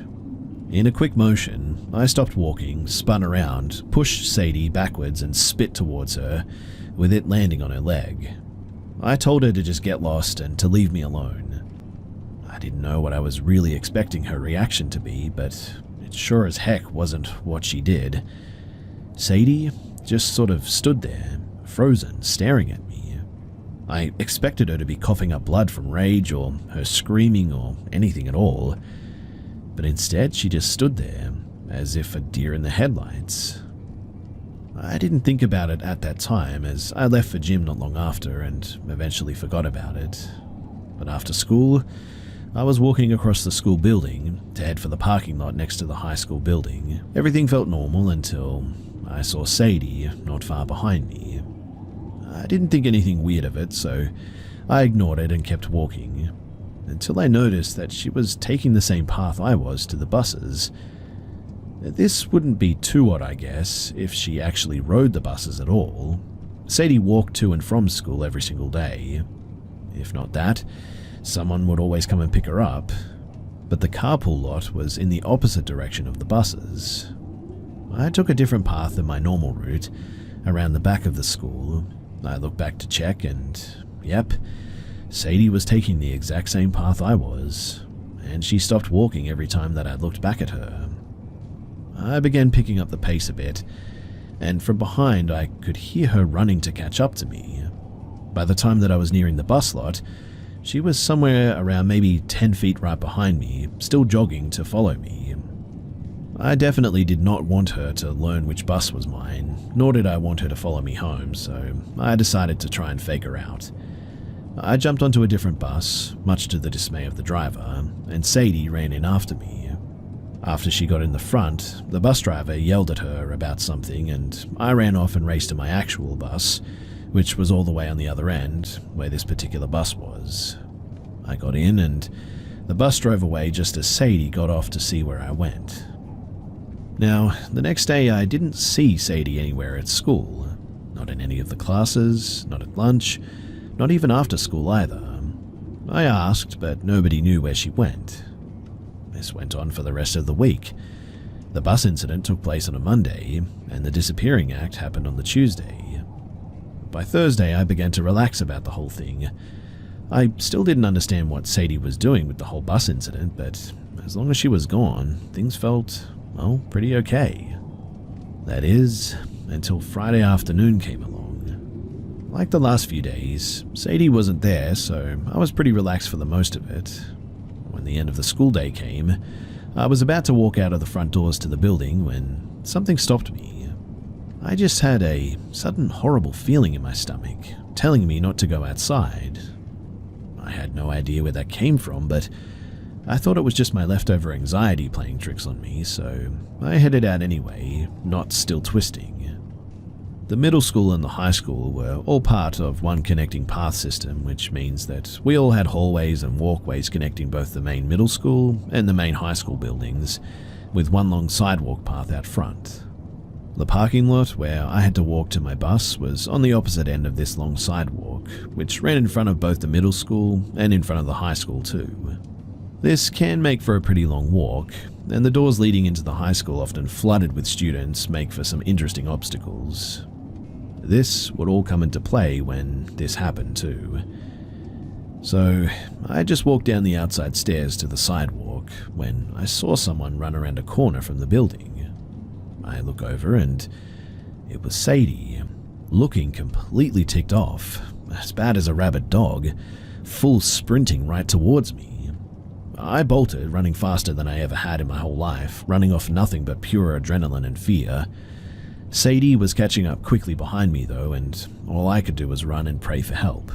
I dodged between crowds of kids and just tried to lose her somewhere in the masses, not caring at all if I bumped into other people, only afraid that Sadie was still behind me. By the time that I reached the buses, I didn't see her anywhere, so I stopped and nearly collapsed to catch my breath. I felt relief for only a second, until she popped out of nowhere from the side of the crowd and lunged at me. Sadie grabbed me by my hair and backpack, swinging me around in a circle as I tried to get her off of me. She kept pulling and jerking so much that I felt my hair being ripped out at some points, but she kept going. I screamed for help, kicking and punching blindly in Sadie's direction, but either nobody wanted to get involved or were too scared to break us up because there was nobody who came forward. Sadie let go of my hair to reach for something behind her, and what happened next was only a miracle. My older brother was walking out of high school drinking a soda when he saw the scene and ran to help. He was the only one who knew about Sadie and recognized her when he had gotten to school in the mornings. He threw his soda at Sadie's head, which startled her enough to let me go and drop whatever she was holding. I grabbed my brother and we took off for the bus, making it just before it drove off. After we found a seat, I looked back outside, and what I saw still gives me chills. Sadie was on the ground, arms pinned by a teacher, and right on the ground next to her was an open hunting knife. And I knew without a doubt that it was definitely hers because of the sound that I had heard when she dropped it earlier. Next Monday, I got a call down to the office where my brother was also waiting. We got pulled into the counselor's office where there were 2 police officers waiting. Apparently, after we ran, a high school teacher saw Sadie picking up the weapon and apprehended her while another person called the police. They got Sadie into interrogation and now they needed to hear what happened from me. I practically broke down right there and then and told them everything. What Sadie did to me last year, what I almost did because of her torment, the bus incident the week prior, and what happened on the sidewalk too. My brother, he put his arm around me while I just sat there nearly sobbing my words out. The police and the counselor just sat there writing down what I said, but they looked on sympathetically. One of the officers asked me if I would like to tell my parents so they could press charges. At this point, I just wanted everything to end about this horrible situation and to just be done with it, so I just told them to do whatever they wanted. I just wanted this to stop. The counselor could tell that I was already upset enough, so he sent me back to class and me and my brother made a promise to never speak about this again. Sadie ended up getting into juvie for the rest of the school year, all the way until halfway through the second semester of freshman year of high school. The school It also had some changes to it too. Police officers were now on duty during school hours in the middle and high schools. We had stricter policies with bullying, and kids could now stay with teachers before, during, after school if they needed to. I never did see Sadie again after that, not even in passing, in fact. I later learned from one of her old friends that after senior year, she dropped out to get her GED because the incident on her police record meant college was, well, impossible. It's been over 9 years since that day on the sidewalk, and I'll admit that this is honestly not as bad as what other kids probably had to go through, but I still feel the trauma from that time in middle school, and especially from what Sadie did to me. After middle school, I had developed depression, severe social anxiety, and PTSD from the bullies. I can't fully blame the situation for everything, as maybe if I just pushed a little bit harder with the teachers and the principal, maybe this wouldn't have happened in the first place, but eventually things did end up getting better. I just wish that I could go back to my 13-year-old self that had to endure all of that, to say that everything was going to be okay. I'm doing better now. I'm looking into therapy. I'm in university right now too, and I cannot be prouder of how far I've come. Thankfully, I'm doing better now, and I'm looking into therapy too. Also, I'm in university right now, and to be quite honest, I couldn't be prouder of how far I've come.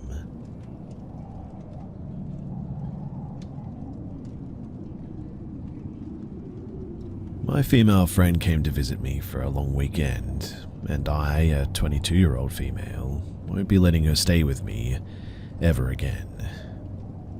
We were friends for less than 3 months before we both moved to separate states and continued our friendship virtually until now. It has been a healthy friendship, I guess, with open communication. We have had our disagreements, but mostly always talked it out and moved on. They mostly revolve around her believing that I don't open up enough, and for me, she does things that are inconsiderate at times, like be jealous of my long-term friends, to their faces, and have an odd attitude problem at times. Only has been shown maybe 3 times, but still. She can also be a bit obsessive, and she gets upset when I don't text her for more than a day. She's got loads of my photos saved to her phone and remembers every little thing about me, and even has a list of my interests. And look, I know that's a bit weird, but I've seen it as endearing. That is, until now. So, the first day of the trip was great. She was bubbly and brought me a gift with a sweet note of appreciation. We went clubbing and headed to bed separately for the night. And this is where things got a bit weird. Now, remember, we slept separately. Well, I woke up and she was in my bed. But not in my bed. She was sitting upright on the top of the blankets next to me with her feet straight out and her back against my headboard while looking forward. I was startled and said, "Oh," instinctively. She just looked at me. She never said that she was waiting for me to wake up, or maybe she was uncomfortable on the couch. Nothing. Then she left my room. I have no clue how long she was actually sitting there for. Day 2, in the morning, we walked the city where she was engaged and wanting to hold my hand while we were out and about. By midday, still day 2, her attitude had shifted completely, and she is near mute now. She isn't conversing with me, enjoying any activities, or even smiling anymore. At the bar, arcade, or even at home watching movies. You know how those driving games take a sort of silly little photo for your profile pic on the leaderboard? I was blowing a kissy face in mine. I glanced at hers and even snapped a pic without her noticing. Her head was tilted forward looking up at the camera, and she was blank-faced, and you could mostly see the whites of her eyes. It was like the film poster of a horror film. See The Orphan 2009 for what it may have looked like. Anyways, for the rest of the trip, she continued to not smile. She was cold to every service worker. She responded with one-word answers, otherwise complained about any and everything. I asked, "Are you okay?" a couple of times, and she replied, "I'm fine," avoiding eye contact every time. Car rides were silent, dinners were silent. The final day, I drove her to the airport at 3 a.m. I asked if she enjoyed her visit, and she said it was okay, it was fine. I told her that I enjoyed having her. She boarded her flight and she left. Now, I cannot figure out what caused this 180-degree shift. I mean, I paid for everything, took her to all sorts of events that she wanted to go to, and even took a day off, my first sick day ever, to take her to more. I felt myself overcompensating because I felt insecure of being a terrible host or something. I've had several friends stay with me and express to me that they enjoyed themselves so much that they never wanted to leave. I don't believe I did anything so wrong to ruin this trip or whatever. When she arrived home, though, she didn't contact me, but she posted photos and videos of me captioned "mine" on her social media. I haven't brought this conversation to her yet. All of my family and friends believe that I narrowly avoided a Selena Yolanda, a Lifetime film situation, and that I was potentially with someone very unstable. What do you guys think?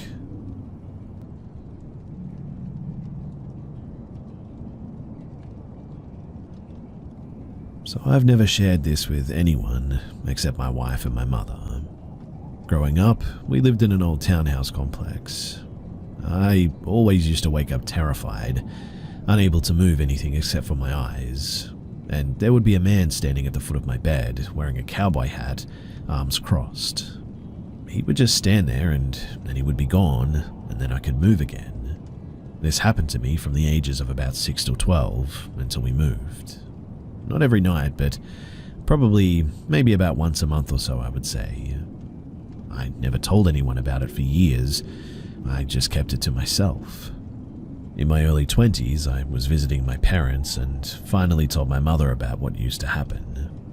She was absolutely floored, and then went on to tell me when we lived in that house, it used to happen to her as well, for about the same amount of years until we moved and they bought the house that they now live in. I'm not quite sure how to explain the feeling of both relief and terror that I felt knowing that A, I wasn't crazy, and B, this man was also troubling my mother. My dad worked in a remote work camp and was gone 15 days at a time. This only ever happened when he was away.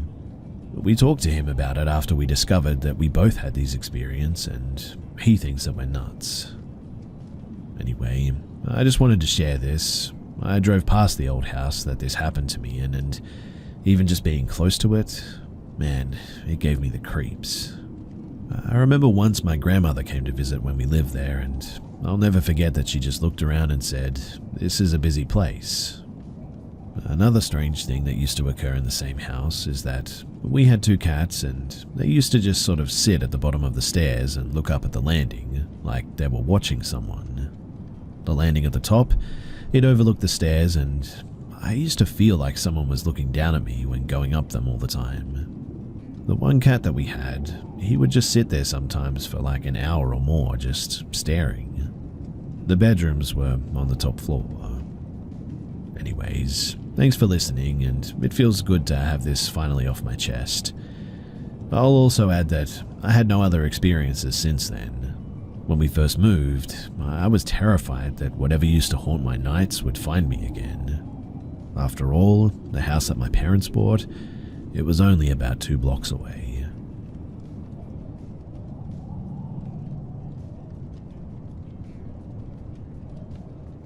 So I've spent about 2/3 of my life trying to debunk this one or come up with a reasonable explanation.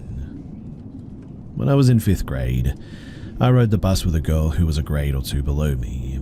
We lived on opposite sides of a rather large apartment complex, but could still walk to each other's homes if we wanted to. Her name was Micah. Micah was born in Romania and had moved here a few years prior to me meeting her. She had heterochromia. Micah had brown eyes, but half of one of her irises was blue. This is relevant later. Now, her family was off, for a better word. I went over to her apartment a few times to hang out with her and remembered seeing a lot of unusual decor in her home. Lots of candles, a few altars, and a lot of taxidermy as well. Her mother would get very upset any time that she brought friends over. So typically, she would sneak myself and a few of our other friends in anytime her mum was out shopping. But my mother was pregnant at the time and often felt sick, so I never brought my friends over unless she was out shopping or at the doctor's or whatever. And so she had never met Micah. A lot of the other kids were scared of her or felt sort of uneasy around her, I guess. None of our mutual friends could explain why. I did too at times, I'll admit, for some unknown reason, but as a fellow outcast, we stuck by each other's sides in the end. After a few months of knowing each other, she started telling me that her family followed a belief system similar to paganism. I forgot exactly what she called their religion, but it wasn't Wicca or pagan or any other common one, for lack of a better word again, spiritual belief system. And Micah started claiming that she had special powers. I immediately called bull on this and told her to prove it, and she responded by saying that she would shapeshift into a cat and visit me later that evening. My family and I lived on the 3rd floor of our apartment building. There were no fire escapes, balconies, or anything like that. We barely even had window ledges.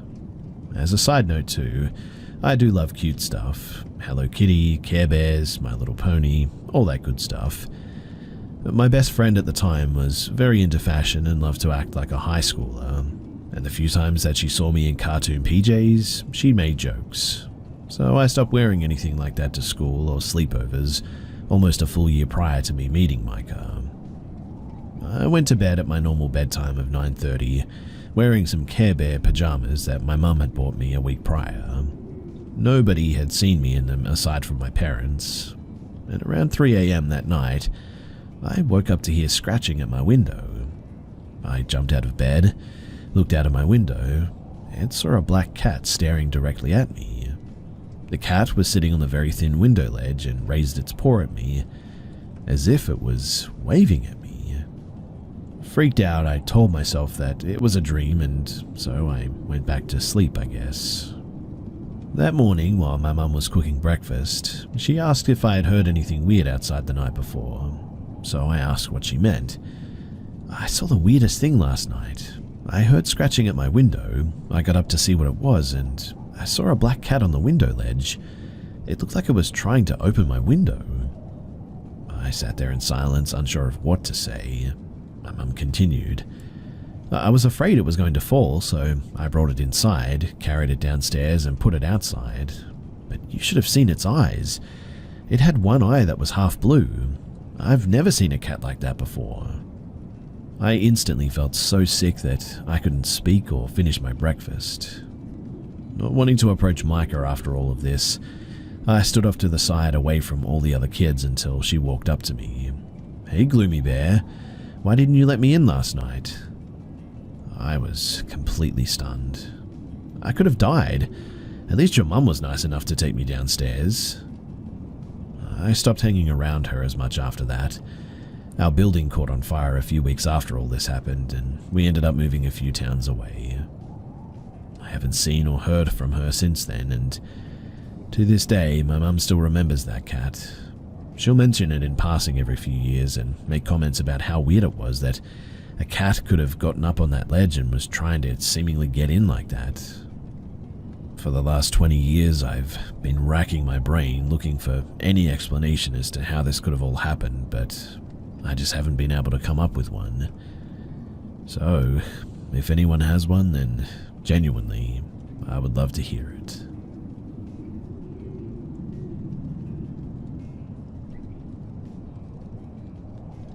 This all took place in the mid-90s in a little town called Ottawa in Kansas. These are all true stories of experiences that I had while living in that house. I'll be sharing these experiences in chronological order, but first I'll describe the layout of the house.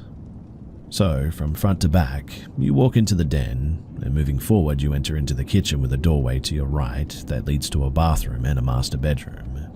If you continue through the kitchen, it leads to a dining room and living room on the left. If you go through the dining room further to the back of the house, it leads to a doorless room that we used for a computer room, and then 2 more bedrooms in the back. I share all of this because, over the years, family members switched rooms. So, the first experience happened not long after moving in. At the time, my mum had started a new relationship and we moved in with him. His mum also lived there as well, and she had the master bedroom at the front of the house. My mum and her new boyfriend, they had the room at the very back of the house and I was in the room next to them. Now one night, I heard all of my mum's music boxes just start playing out of nowhere. She had these painted clowns and such that sat on satin pillows and played music.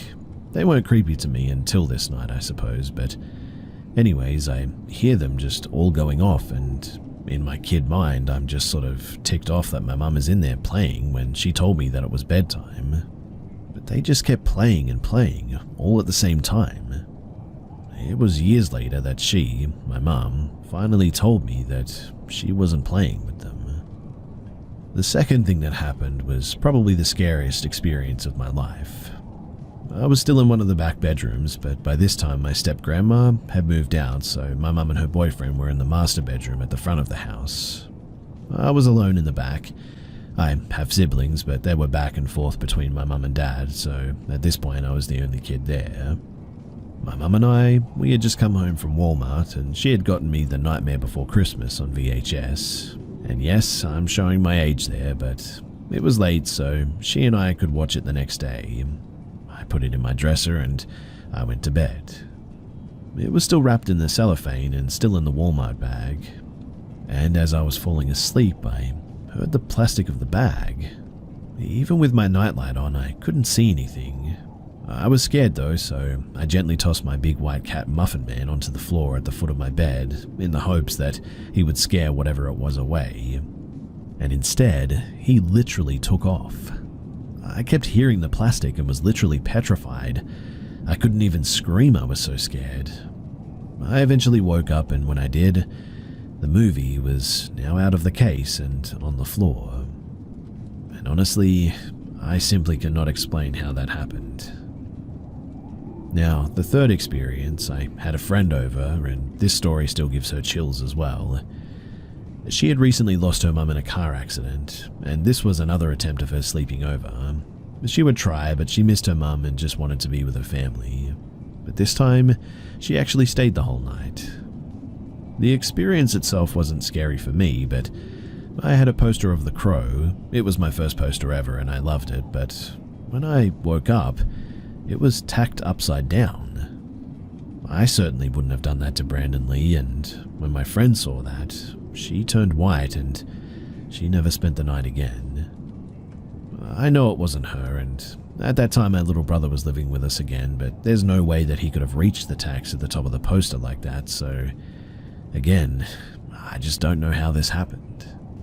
Now, my fourth experience was probably the second scariest one. We had cats at that time, but one day, in the middle of the day, my brother was down the street playing football at the school and I was home alone with my mum. I was in the computer room and she was in the kitchen.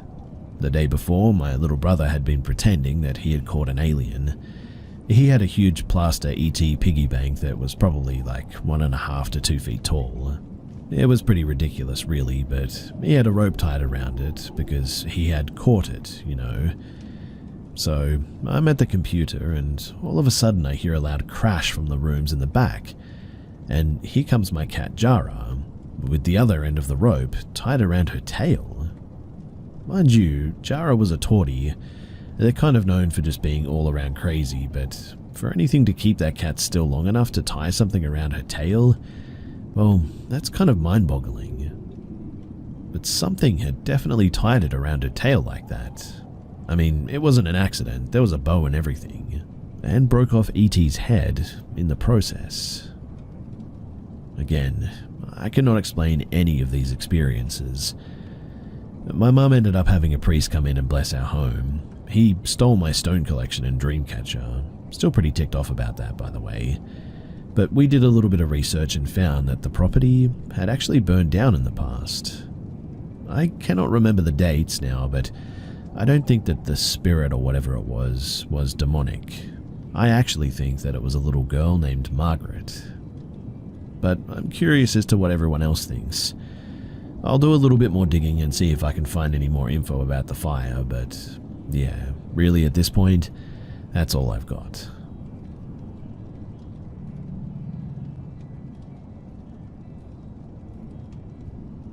I was 11 years old when this happened.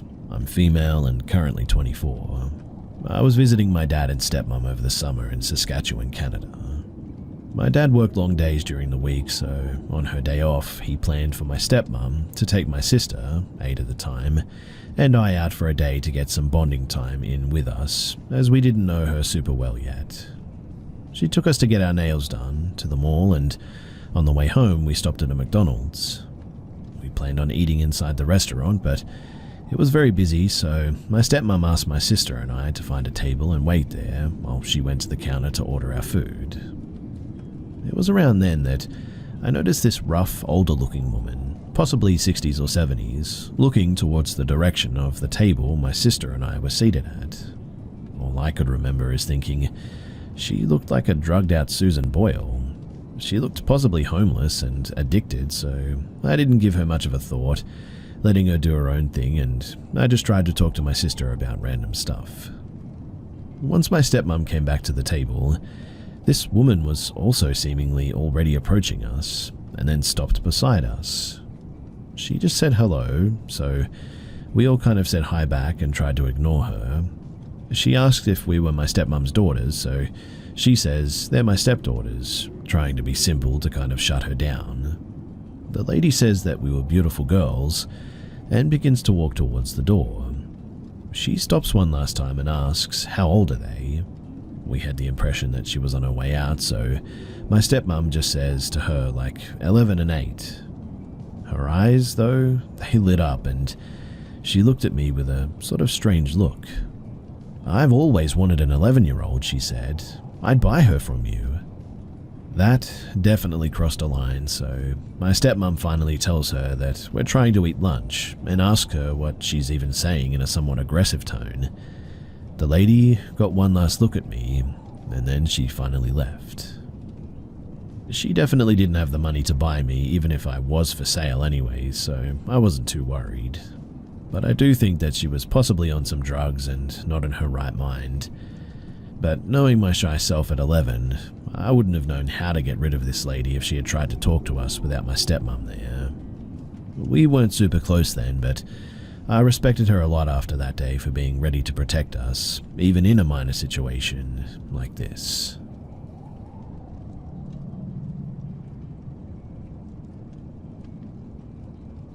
This actually happened just last night for me. I was almost home after a long day of traveling, and it was approximately 1 in the morning as I rounded a corner and stopped at the intersection right near my home. The light was red, and as I slowed to a stop, out of the corner of my eye I saw 3 people on the sidewalk. They were all dressed in black and wearing white face masks or face paint or something, maybe a combination of the two even. One was crouched on the ground, while the other 2 were standing crooked. They were still as statues when I came to a stop, but when I looked at them, they all started crawling or walking towards me.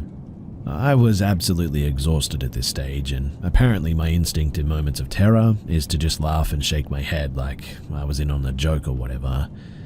They were super close to my car in the end, but thankfully the light turned green and I was able to get out of there before they reached my car.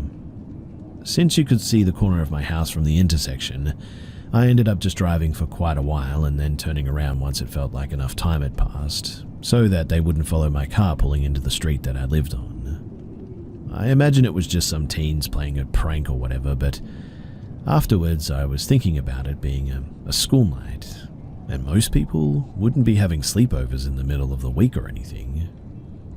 I'm debating whether it's worth calling the non-emergency line to report it, just in case.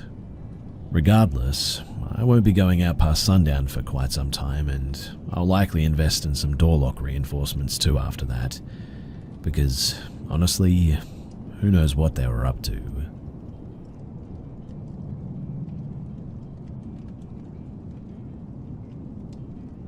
I've always been aware, growing up in a house of old-time Romani people gives you that. I say aware in respect of that, to quote Shakespeare, that there are more things in heaven and earth.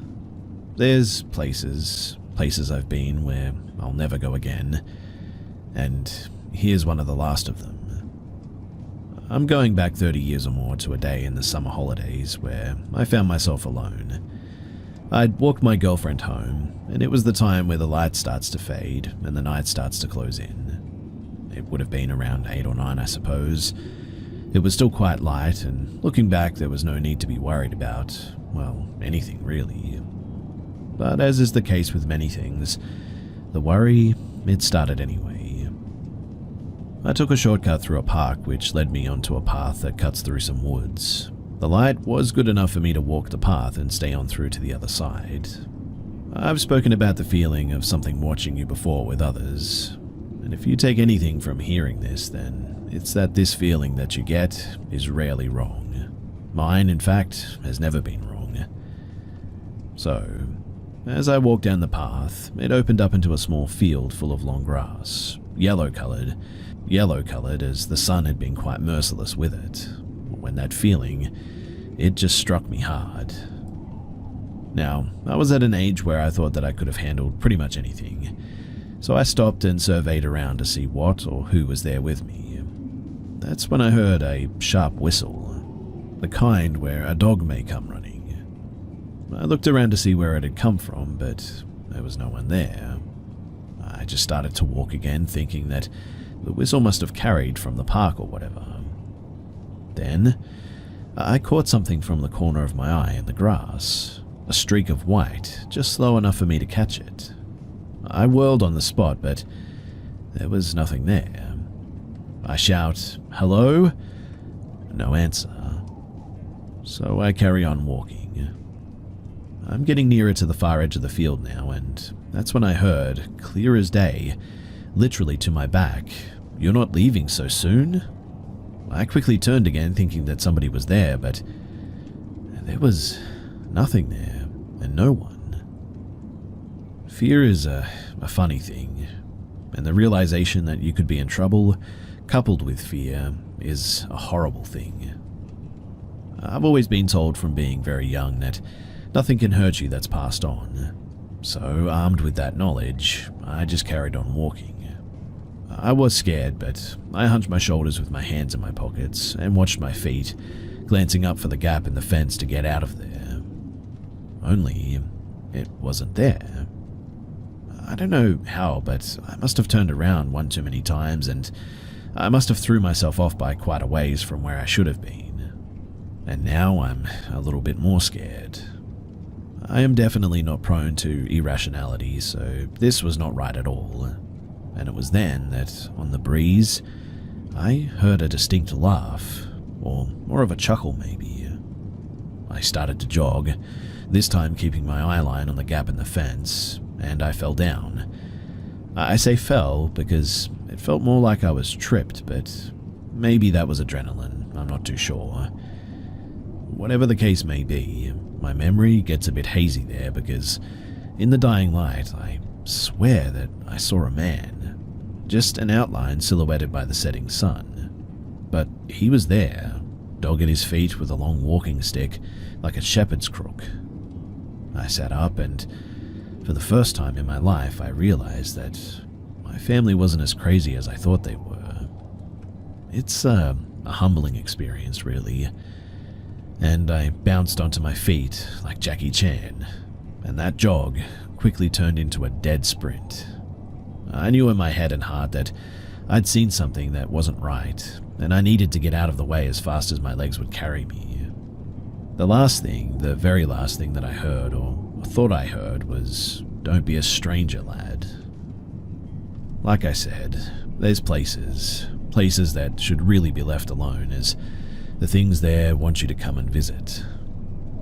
After that, even with my mates, hanging around on that park, I always felt watched. I'd look down that path and I swear that I'd hear laughter. They built some warehouses on that land eventually, so I suppose it's not somewhere to worry about these days. I still tell my boy about things like this that happened to me when I was younger, and he always rolls his eyes and sometimes laughs. And who knows, I might take him there one day and see what happens, just to see.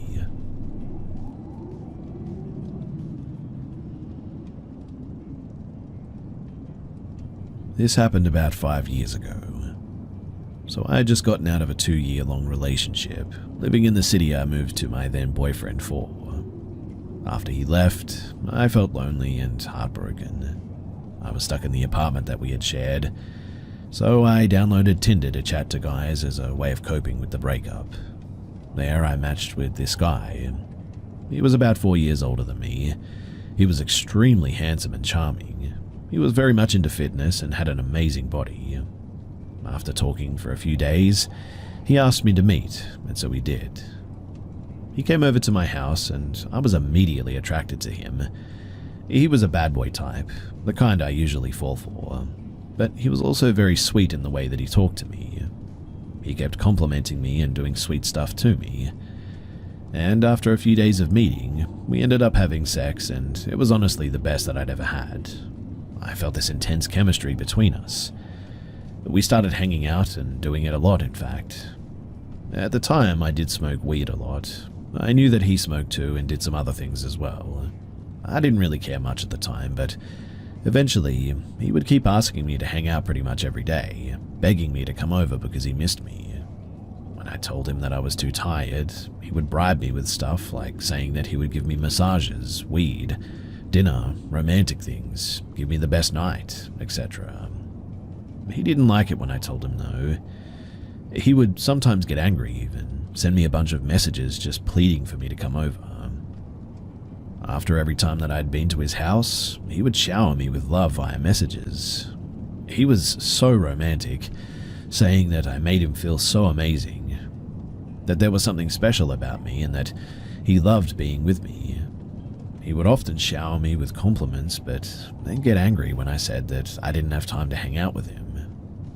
Now, at some point, I was at his house. He got a phone call from someone. After he hung up, he told me that I had to go upstairs and hide because his baby mama was coming over. He didn't want her to see me because she was crazy. He told me some stories of crazy stuff that she had apparently done, and I believed him. He was very convincing, and I believe that this happened twice. Now, I know that I should have seen the red flags.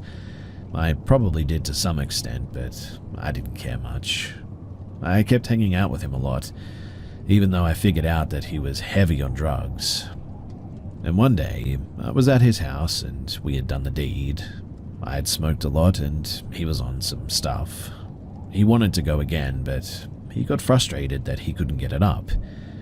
He got mad and kind of blamed it on me not being firm enough on the grip.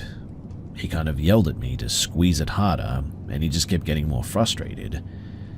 Obviously, I felt uncomfortable and wanted to leave, but he wanted me to stay. He tried to continue, but it just didn't work. I was extremely uncomfortable and felt very embarrassed. After a while, I told him that I wanted to leave. He then told me to give back the weed that he gave me, as is his mind. It was his payment to me being with him. And at that, I was absolutely furious, and so I just grabbed my stuff and I walked out the door. He followed me, and at first he walked calmly about 30 meters behind me, begging me to stay with him, asking where I was going, and I just kept walking and saying no. But he then ran towards me. I picked up my phone to call a friend of mine because I could tell that he was getting aggressive. And then I turned around and saw him literally tear his shirt open and began stomping towards me. He grabbed my phone out of my hands, then kicked me in the stomach so hard that I fell into a ditch. He then smashed my phone to the ground and told me, "You're done." I thought that he was going to beat me up at this stage, but then it looked like he was actually trying to contain himself for a second, and just turned around and left. Obviously, I was mortified by what he had done. I ran away shaking. I can't even remember how I got home, but somehow I did. I was able to borrow a phone from someone and called my friend, I think, and he came over and I had bruises all over my stomach and legs, and I had no phone, obviously. It was then that I called the police using a friend's phone and told them that I wanted to press charges. A few days later, he messaged me saying that I tried to steal from him, that I took advantage of him just to get some weed. A few hours after that, He texted me saying sorry. A few more hours, he texted asking what had happened to me yesterday. Then a week later, he found out that I had reported him to the police, and he was mad.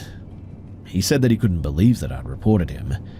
Then he told me that he would give me 2 new phones or whatever I wanted if I withdrew the report, that he wouldn't contact me anymore if I just did it.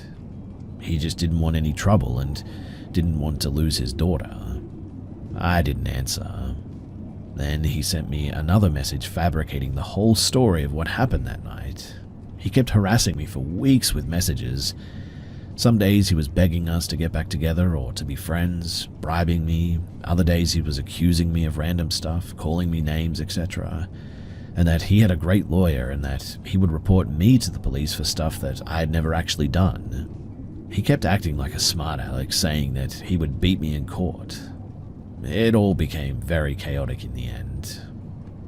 After a few months, there was a trial as well. I couldn't attend physically, so I testified via a phone call. I was questioned about our relationship and the incident that night. He lied and made up stories about me, but no one believed him. As the trial was done, I received all the papers in the mail, and honestly, I was in shock when I read it. You see, he had previously been charged with violence and rape towards his ex. Apparently, there was also an incident where he had forced his ex-girlfriend to do things in front of other men and videotaped her. There were other girls too that had experienced similar things. Stuff like robbery, weapons, fights, violence and torture, you name it. He had been in jail multiple times as well, and I had no idea that I had been dealing with such a dangerous person. In fact, I'm pretty sure that he was a psychopath. He has no understanding of what he has done, and the sick part is that I recently came across a post about him on Facebook. Apparently, he's pretty popular with women lately on Snapchat and Instagram. He posts stuff about his life, whining about being beaten up by random men, being tortured and robbed and all that people follow him with guns allegedly. I've learned that the reason that he keeps being beaten up by people is that they know what he has done. He posted pictures of himself at the hospital to make people feel bad for him, and weirdly enough, they do. He makes women feel sorry for him. He says people lie and make up stories about him, and he gains pity. He then posts all the sweet replies and messages girls send him, saying stuff like he feels so grateful for all of their support. He's extremely good at manipulating people, and I honestly feel so lucky that I got away at the time that I did, and that it didn't escalate any further. I checked his Facebook recently too, and apparently he has a girlfriend now. I just pray that he doesn't hurt her in any way and that she gets out of there quickly, because Lord knows what that man is capable of.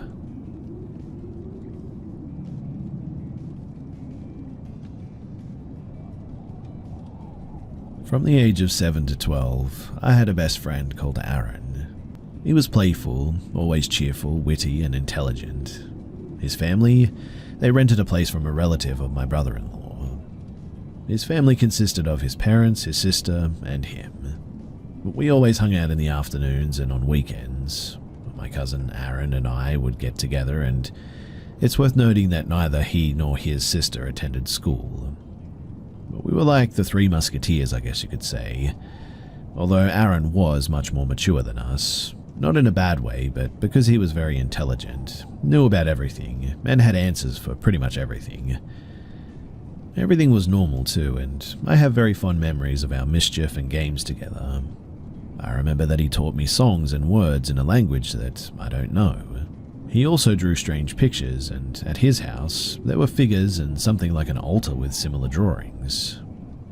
But here comes the strange part. So, in the 7 years we knew each other, neither he nor his sister nor his parents seemed to age a single day.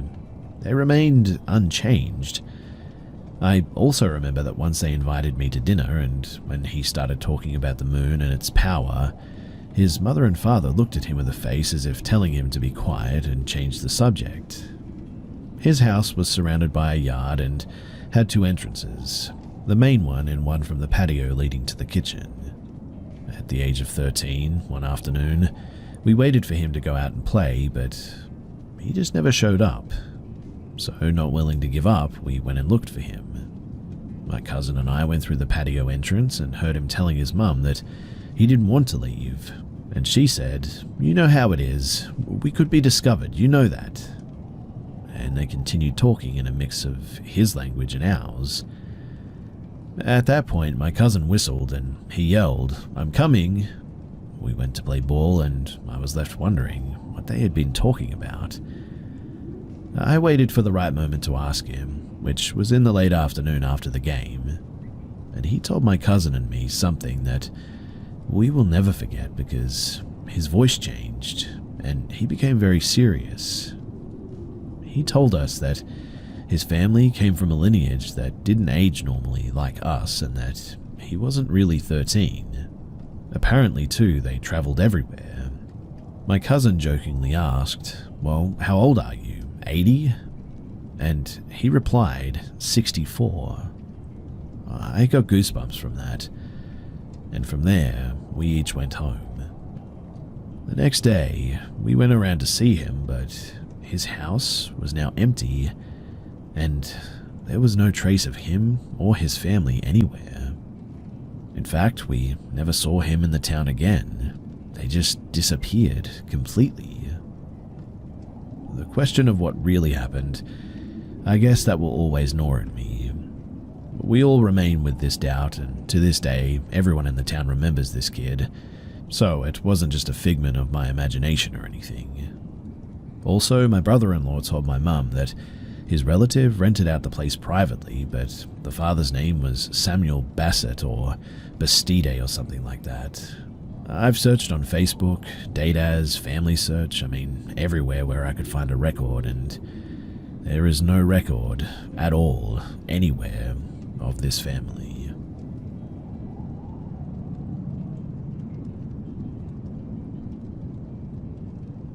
A little bit of context first. So I'm 27 and male. My parents are out of town for the weekend at a church conference of some kind. They're very religious, but I personally am not. I take care of our animals while they're gone, and I started a new job 3 weeks ago that requires my being there at 7 a.m. This has changed my sleep schedule to where I start getting tired at around 9 to 10 and wake up at around 5:45. My alarm clock is normally set to this too. I do have one cat of my own, and my parents have 2 cats and a dog. Our dog, Black Lab German Shepherd named Daisy, lapdog in a big body, is getting older and doesn't have the best bladder these days. So, I was awoken at around 1:10ish. I didn't look at the time, but it fits the timeline of the night, by Daisy panting at my bedside wanting to go out. I managed to get myself out of bed and downstairs. We have a back room area that leads to the backyard, as do my neighbors. I opened the back door to this area, turned on the light in a bit of a daze, and opened the door to let Daisy out. I came back inside to our kitchen and closed the door behind me. My cat enjoys eating while being pet, so I started petting him. The cat bowl is on a countertop that looks out into the right side portion of the backyard, a little bit of our neighbor's yard too because of the fence, and a clear view of their back room area. We use ours as a storage room for old kitchen stuff and trash cans. My neighbors, they converted theirs into a sort of mini lounge room. I began to get hungry at this point, so I got a bowl of cereal and placed myself next to the cat. Leaning over the bowl while eating, I stared out the window while I waited for Daisy to finish her business, and that's when I saw something. I saw a black figure moving around in the dimly lit, red light room of their back lounge area. At first, I genuinely thought somebody was robbing them. Then I thought that maybe I was dreaming. I looked at the time on the microwave and it was 1:16 in the morning, so I stared at it to make sure my eyes weren't playing tricks on me. And it moved really strangely, like whoever it was wasn't trying to forcibly enter, but spastically sort of flailing and moving back and forth. That's when my neighbor turned on the light to the back room and hobbled out. Her and her husband are older, and honestly, I couldn't believe my eyes. As soon as she turned the light on, whatever it was just gone. I've seen movies where the person sees a ghost, turns the light on, and it's gone, but seeing it in real life is very much a different story. She looked around the room and then looked into her backyard. She turned around and walked back inside after, I'm assuming, she saw nothing. But I think she saw something or heard something that made her want to check it out. In any case, I let Daisy back in after she had done her one bark to let me know that she was done. I put the finished cereal bowl in the sink and went upstairs to go back to bed. Before I did, though, I went to my notes on my phone to write down times, dates, and what I saw. I'm very tempted to ask them about it too, but some people are very, very freaked out by stuff like this. I told a past coworker about one other experience that I had, and they visibly looked distraught. I just don't really tell anyone about this unless it's brought up naturally in conversation, I guess. She is also not the best mentally and has recently been diagnosed with Alzheimer's disease. And I don't know, this might just be a little bit too much for them. I just wanted to share this here with someone because I don't really have friends to share this with, and parents think that anything ethereal is demonic. Maybe it is, I mean, who knows, but it could also be their deceased father that passed away 2 years ago, or something else. In any case, eventually I went over to my neighbors to check in and see if they saw what I saw, and she said that apparently they didn't see anything. She said that she went out to turn off the heater in there, but doesn't remember looking around the room and into the backyard. I must have been in a dream state or something because, I don't know, what I saw looked just so real. I must have been imagining things, I guess, but I just cannot shake the feeling that I wasn't.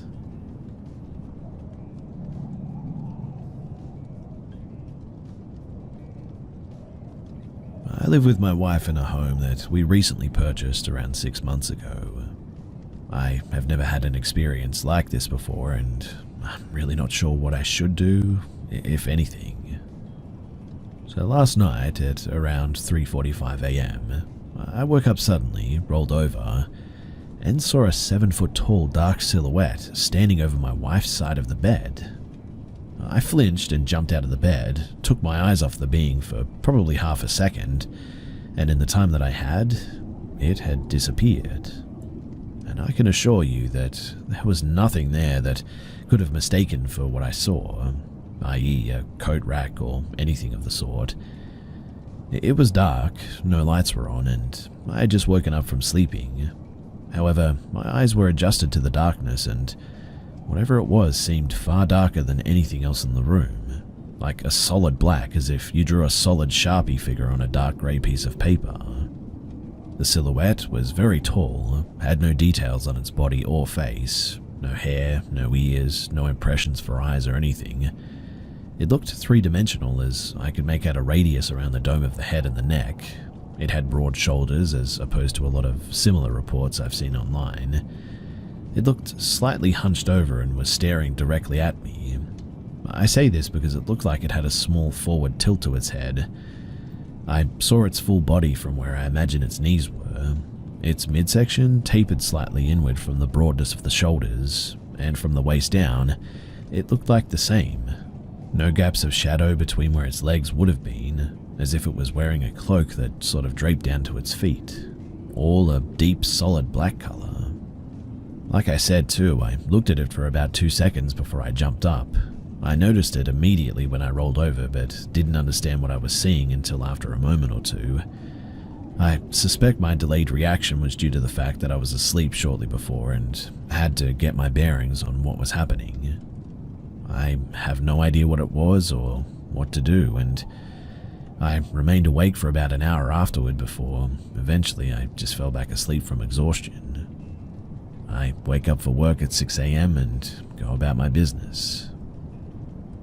If anyone has seen this, or if you have any advice for how I should handle this, then really, please do message me. I mentioned it to my wife only that I saw something strange last night and that she should tell me if she sees anything odd in the future.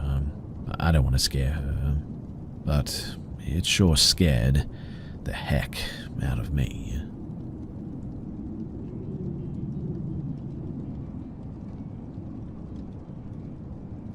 This was in middle school. My teacher was absent one day, and this gym coach was substituting for him that day. I've seen him around the school before, and he has substituted for us a few times. I was sitting at my desk talking to my friend behind me and pretending to do my work, and for some reason, he decided to walk around the room to check if we were doing the assignment. So I turned to my desk and started writing. He goes one by one to everyone's desk, but slows down once he reaches mine. He hovers over me, just staring down at my work. I got a bit nervous because I didn't want him calling me out or anything, but for some reason, I felt his breath on me heavily, which was really grossing me out. He was a frail, old-looking guy, so honestly, I didn't think too much of it. He walked really slow and seemed harmless, but was sort of very passive-aggressive when he spoke to us. I'd always get this weird, sort of creepy vibe from him, but always thought that it was just me. Anyway, a few months go by, and the rumor of him being fired circled around the school.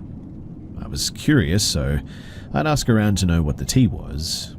And apparently the same teacher that would sub for my class was actually fired. He was caught trying to touch the girls during practice and throughout gym periods. He even touched a girl, which was soon reported by the student. And he even got caught hiding in the crack of the door trying to watch the girls change in the locker room. He would just sit there and try to watch them, apparently. He finally got caught while doing so, and he was soon fired and kicked out of the school. The news, it made it everywhere. Even on the news, it honestly spread like wildfire. Thinking back on it now, it gives me chills to think that he would watch girls change like that. And thank goodness that he got caught. I guess you just never know people's intentions after all.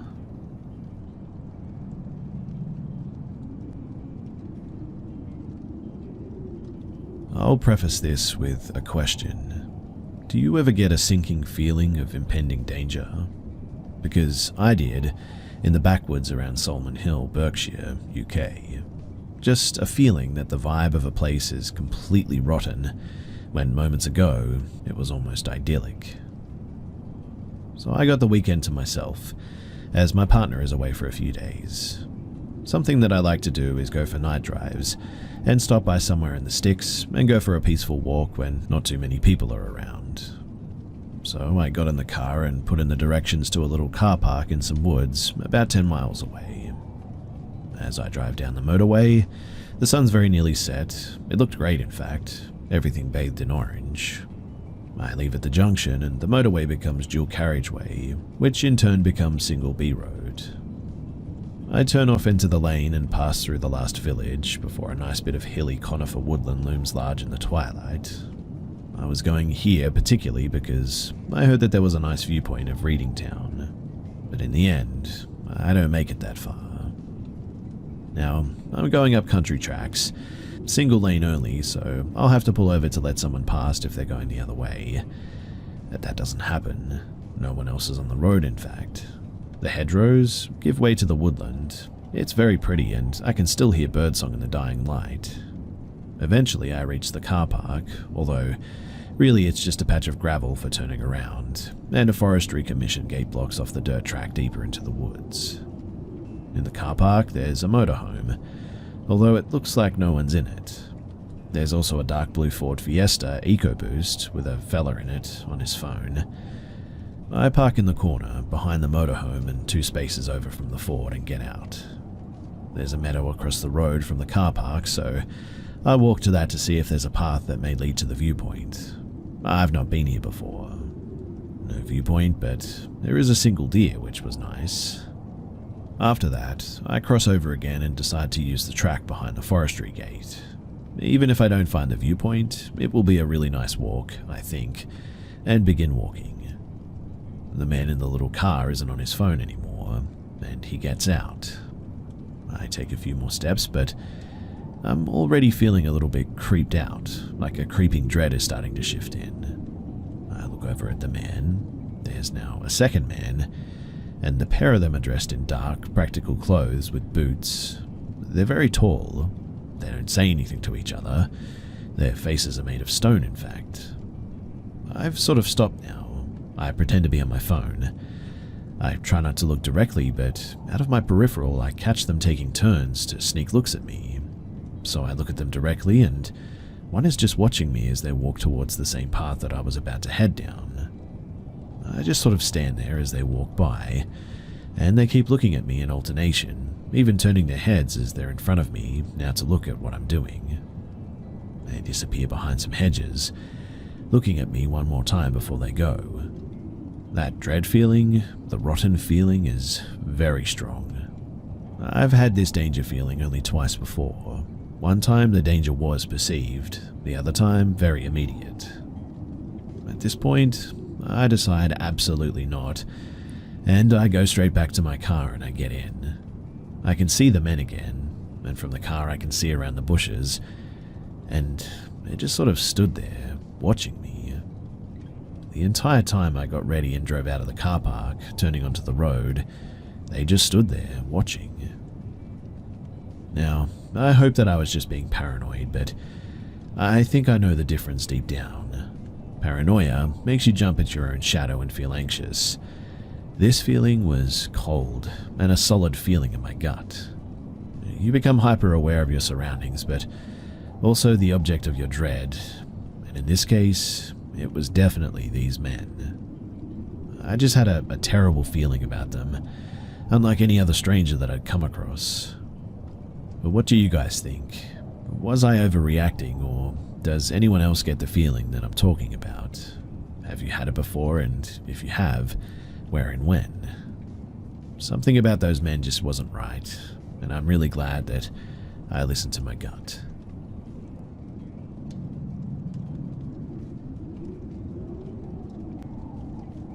This happened last summer when I, female and 18, was 17, went out with a friend, female and 19, at the time she was 18, for a stroll in the woods. We live near a big forest. So when leaving the forest, I kind of noticed that something was just off. So I turned back and there was a really tall guy, almost 2 meters, standing right behind me, only leaving a little bit of a gap between me and him. He looked very pale, had blue shorts and white stripes on and a dirty white top.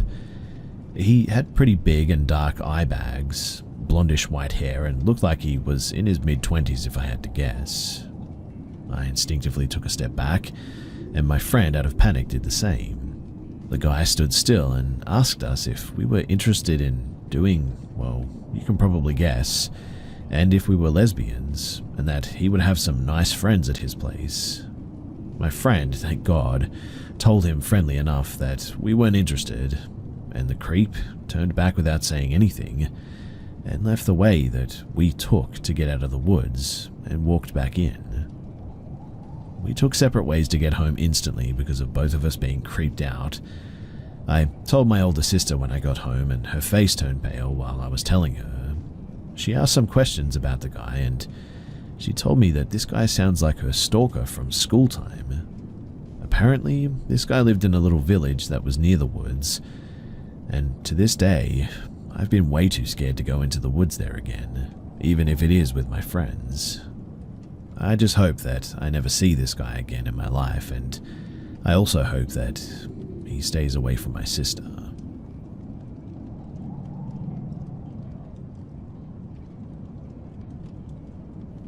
Many years back, I dated a man-child, relatively the same age as myself. We got along pretty well. He presented gentlemanly, hospitable, kind, and loving. In hindsight, things escalated quite quickly. We went from being friends to being exclusive within a month. Not enough time to truly know someone, I know that. This story is quite lengthy, and I'll do my best to shorten it without leaving out integral details. So please, do bear with me. We saw each other daily. We mostly hung out at his home. That was fine with me in the beginning, as I'm rather introverted anyway. A couple of months into our relationship, I started to question why we weren't leaving the house, why we weren't going out and experiencing new things and trying out new hobbies. His responses were always cloudy. He always tried to redirect the conversation, thinking that I was truly stupid and couldn't tell that this was an obvious avoidance tactic. That was the point where I started to become curious though, and from there it all went downhill. Now, I'm not an intrusive person by any means, but considering that he was my partner, I had a right to inquire as to why we were isolating ourselves like this. After some mild questioning for a few weeks, I noticed that he began to create distance. This noticeable change was hard to ignore, in fact, and pretty much confirmed my suspicions. However, I'm not going to make a decision based on assumptions. I'm ashamed to admit this too, but one night while he was sleeping, I actually went through his phone. I still feel pretty disgusted, even though I found like 100% proof that I was the side chick. I couldn't believe it. I still can't. I was with this person daily, and it obviously confirmed why we were so confined to his home. But it was perplexing because she had no idea about me. It was about 2 a.m. when I looked through his phone. There was nowhere that I could sleep beside him for the remainder of the morning, so I quietly got out of bed, collected my things, and I went home. The next day, I believe that he realized what had happened. However, he never contacted me to see why I left. Things remained silent for the entire day, and then I received a phone call later that evening. I confronted him. Again, I'm ashamed to say that I did take photos of the evidence, as I knew that he would try to gaslight me. The fury in his voice, though, was palpable. He did what a usual abuser would do, and blamed me for going through his phone while totally ignoring his infidelity. It was utterly pathetic, really. He had created this delusion that I was going to contact the other girlfriend and tell her all of the wrongdoings, all of his infidelity, lying and cheating, etc. I would have done this. However, while I was looking through the phone, I realized that this girl was very sheltered. She was completely oblivious to what was going on, and I was afraid that he would retaliate against myself and her, and I thought to myself that eventually she would find out anyway. I do regret not informing her. However, my decision was my decision, and I can't change that. But this is where my nightmare begins.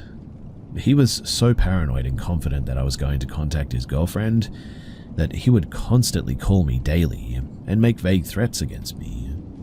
I persistently advised him that I would not contact her, that it was none of my business, that she would eventually find out that he was a deceitful, inept brainworm sooner or later anyway. All I wanted was for him to leave me alone and to never speak with me again. That was really my only request. He obviously didn't take my words well, and he continued to harass me. Only a few days later, things completely erupted. His paranoia exceeded levels that I'd never seen before.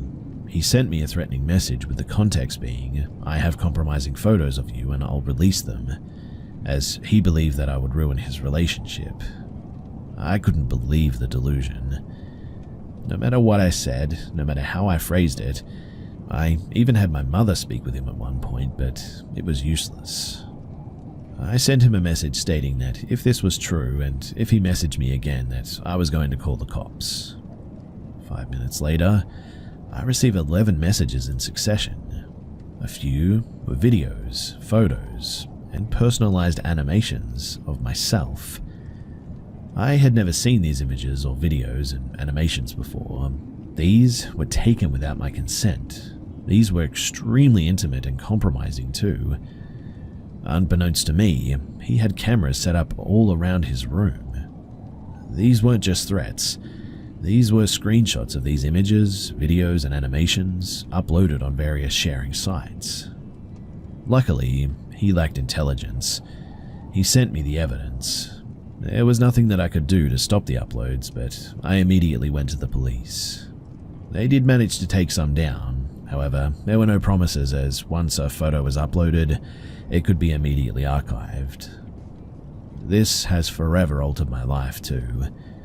I don't see relationships the same. I cannot be intimate. I can't form strong bonds. I've become apathetic. I'm forensically observant. I have difficulty trusting everyone, even my family, and so much more. In conclusion, the police were rather efficient and treated me very well, which I'm thankful for. I was granted an immediate protection order, family violence order as well. He broke that quite quickly and called my phone trying his best to apologize, begging me to drop the charges. He was so pathetic that he got his mother to ring me and tried to persuade me. I immediately called the police again and they took immediate action. This ended up going to court and I won. It's really not the result that I wanted. However, he did get his name on that good old sex offenders registry list, which is far more egregious than people may think. Nevertheless, this is beyond life-changing, and to all who may have gone through this, I'm really sorry for you and I feel your pain. Thanks for listening to my story. I know it's a bit long, but I hope that it was good and I hope you got something out of it. I guess the moral of this story is to be careful around people who you think you trust. I know that that's quite nihilistic and pessimistic, but these are some of the unfortunate aspects of life. It's quite paradoxical, I know. Humans are social creatures, but many humans, like this guy, are just absolute rats.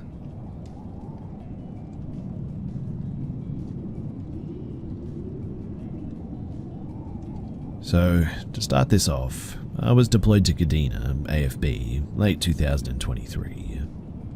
I was put into on-base lodging along with another body. After working my shift, I went straight to bed.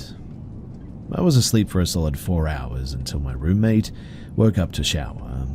I sleep kind of light, so it did wake me up. At this time, it was probably about 4 in the morning, after checking my phone. He apologized for waking me up, but I told him not to worry about it and to have a good day as he left. At this point, I shift my position and brought the covers over my shoulder. Then, shortly after, my blanket that had been over my shoulders was suddenly pulled back down. I was just about to fall asleep when that happened, so I was still fairly awake, but I ended up texting my buddy, who is an E6 tech sergeant, about what had happened, and he was freaked out for me too. He couldn't believe it, but he knew that I wasn't lying. I then called my wife, since she was awake in the States, to tell her my experience, and she didn't like it at all. She was sort of in disbelief, but also knew that I wouldn't lie about anything like this. I've heard stories about being here and it being haunted, but I never thought that I would ever experience anything like this. And it just had to be one of the freaky things that no one wants to experience, right? To those who have listened to the story, thanks for listening, and for those who have been stationed there, do you have any stories that you want to share? Because I would like to know your experience also, and know that I'm not alone.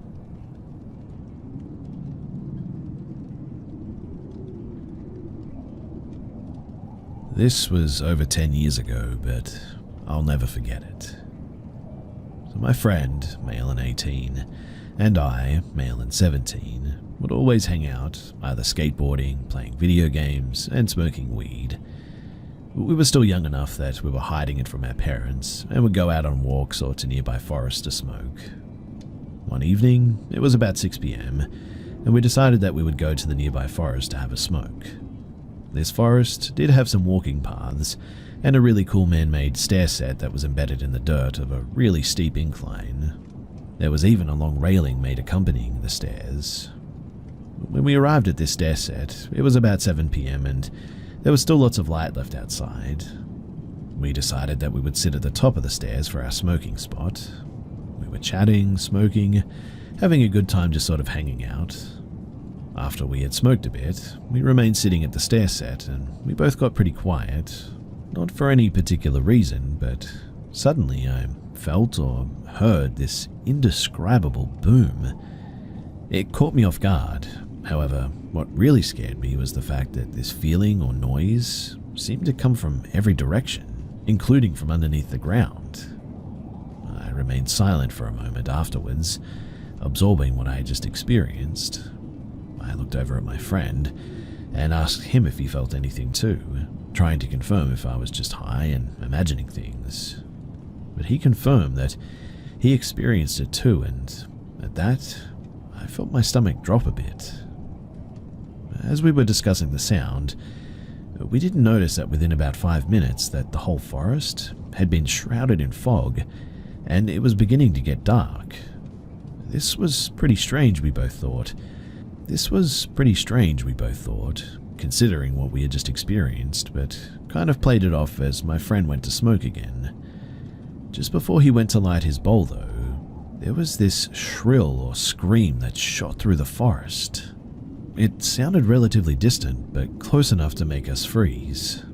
The scream was long, high-pitched as if a woman had screamed, and echoed everywhere. Again, we heard the scream, and louder and more distinct this time. Finally, there was a third scream that tapered off, and then it just went dead silent. We were surrounded by fog, and it was getting darker and darker all of a sudden. And so at this point, we decided that that was enough. We got up, packed up, and we left, both being very uncomfortable with the series of events that had just taken place. We got out of the forest, which takes about 20 minutes or less, and when we did, there was no fog to be seen anywhere. In the following days, we played off the whole experience and didn't really talk about it too much, chalking it up to a weird experience at most. We ended up losing touch with each other later on, and we ended up getting back together several years later for his wedding.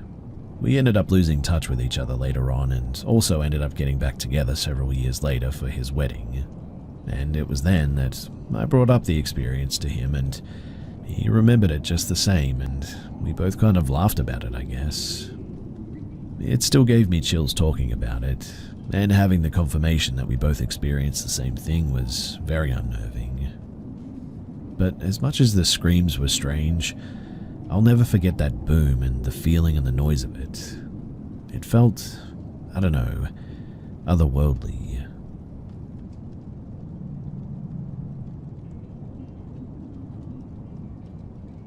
My entire life I've lived in haunted houses.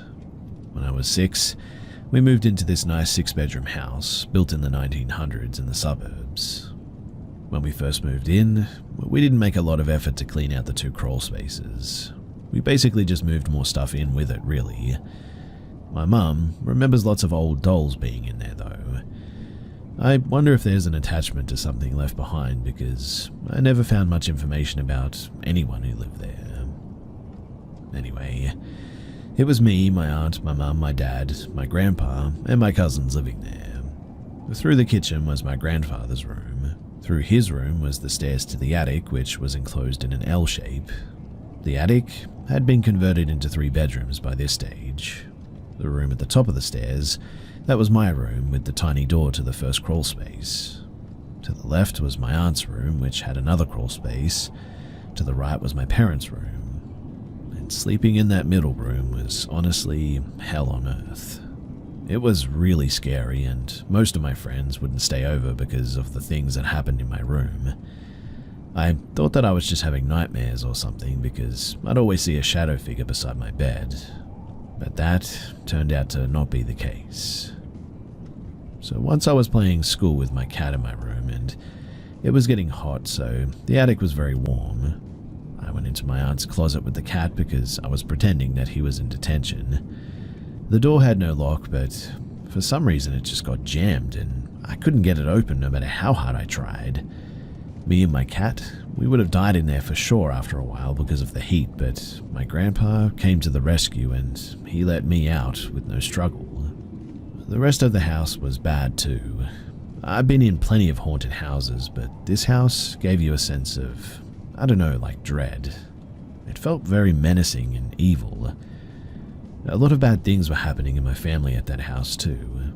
I always felt like the house fed off the negativity as well. My cousins would party and have 20 people in their room every night.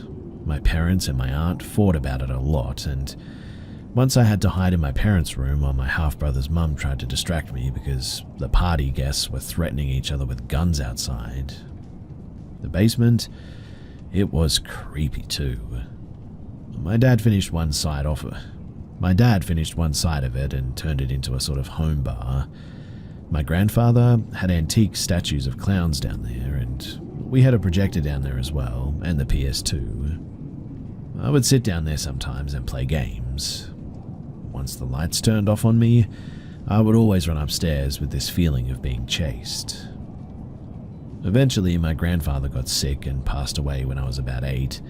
My dad needed my grandpa's safe code to take out important documents, and for some reason, all of the adults thought that it would be a good idea to basically do a seance in the attic to try to get the safe code, like ghosts can just spit out numbers like that. So my aunt, my mum and my dad and me took our voice recorder up there. My mum was a member of a local paranormal society at the time, so we asked all of our questions, hear nothing with our ears, and then we walked downstairs. We plugged the recorder into our computer and listened through the recording. We didn't hear anything besides ourselves until the part where we were going down the stairs.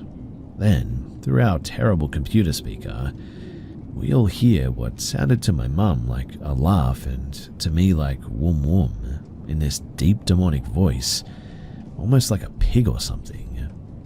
My mum then said, no more recording upstairs, okay? The only not terrifying experience I had there was feeling someone petting me really gently while laying on my grandfather's recliner. A year or two later, though, we got a dog. I was still sleeping with my mum, but at this point my dad was always at the bar and slept in the living room. Me and my mum were in her bed and my dog was chewing on a bone at one stage, when the cast iron 400-pound bed frame started shaking violently. My dog's bone flew onto the ground after the shaking started. We called the dog up to the headboard and she came up and laid between us. The bed was shaking for at least a good minute. My mum said that the bone must have caused it, but even then it just made no sense. Later she admitted that she just didn't want me to be scared, and we checked online the day after and saw that there were no earthquakes in the area, and nothing else shook anyways, so that didn't make any sense. Just the bed. One night the door was opened between my parents' room and my room, and my mum said that she saw a shadow figure go from the stairs to the crawlspace door. Years later, my parents split and me and my mum moved out and my aunt stayed. Her boyfriend, who was basically my uncle, passed away sadly. My aunt adopted his kids and they live there still, but my blood cousins and my dad have moved out. I eventually went back to visit them after he passed, and he had renovated a lot of the attic, and it felt very different. A lot less heavy, I guess. The entire time that I lived there, I'd race up and down those stairs to my room, because I always felt chased. And my aunt asked me if I ever told them anything to scare them, and I said no and asked what she meant. I'm a good cousin after all. And then she said that both of the kids, they race up and down the stairs like I used to. A few months later, and my dad was thinking about this Komodo dragon print that he bought from some local photographer or whatever. He remembered that he left it in the crawl space, and he texted my aunt asking if she could find it. And when my aunt got to the top of the stairs, it was neatly placed next to the crawl space door. Mind you, no one had read her text or know where to find it. Heck, she didn't even know where it was exactly. I think about that house still, and I have nightmares about it, and the entity that I am absolutely certain lived in it. I don't think anything as scary as what we went through has happened since at that house. And while I'm not a Christian by any means, if demons are real, then I am certain that that's what this is. It was in that house, for sure.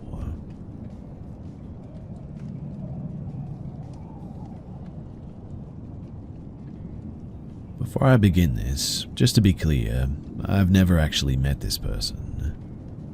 So this all started about 5 months ago, and it was quite a pleasant interaction, I guess, but it has slowly gotten worse and, well, just really creepy, I guess. Around November or October, I noticed that my wing mirror on my car had been put inwards. I park about a street away from my house, so I have a short walk to my house. My house is on a main road with one drive and my parents park in the drive. I asked my mother if this was her, as it was a thoughtful thing to do. She maintains that it wasn't her, and my father also said that it wasn't him. So I thought it was a kind soul or just a thoughtful person. After all, where I park, it has a lot of older people, and they always say good morning to me when I set off to work. This continues for months onwards. It's only recently stopped since parking away from that side of the street. But I asked a couple of older people on that street, and they said that it wasn't them either. At this point, I only wanted to say thank you, but I continued going to work and didn't really notice anything else until, well, the winter weather got worse. And in December of 2023 was when the weirdness continued. The frost kicked in and the snow started on occasion. Since I set off from work at about 7 AM, it can be pretty frosty at that time, and I would need to sort of de-ice my car a lot. And about mid-December, I guess, I remember running late for work. It was around 7:15 in the morning, and I still had not de-iced my car, so I was doing a careful rush to my car as it was pretty cold and icy, only to get there and see that it had been de-iced for me. I was confused, a little bit happy, but also a bit shaken, I guess. It was a strange feeling, I suppose. Again, I asked my parents and anyone that I saw on the street if they had done it, but it wasn't any of them. My mum laughed and said, you might have a secret admirer. And honestly, it was like she was a fortune teller. The de-icing of my car happened a few times more on very icy days, and from January onwards is when it got strange to the point that I started parking elsewhere. About the end of January, start of February 2024, I saw what I can only describe as homemade food left on the top of my car. And no, don't worry, I didn't eat anything. I ended up throwing these away once I got to work, but I found this situation was getting beyond strange at this point.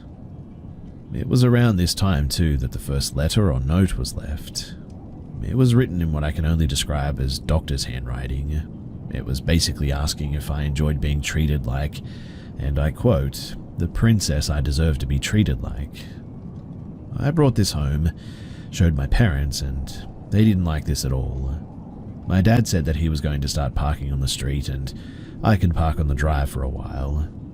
I said that that would be a good idea. However, if this person was looking for my car, he would know which house was mine. My dad agreed, but also pointed out that he or she may have already been watching me and may actually already know where I live. He stated that the main thing was that me walking home from my car to the house at 8:15 PM, I work 12-hour shifts, he said that this could be risky. He also stated that he would sort the situation out if anything happened. I questioned possibly going to the police, but my dad stated that they would just laugh at us without any proof.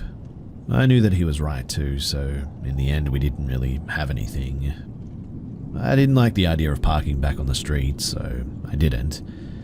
It's now April and I stopped parking on the drive a few weeks ago, and now I've started parking on a different street still close to my house.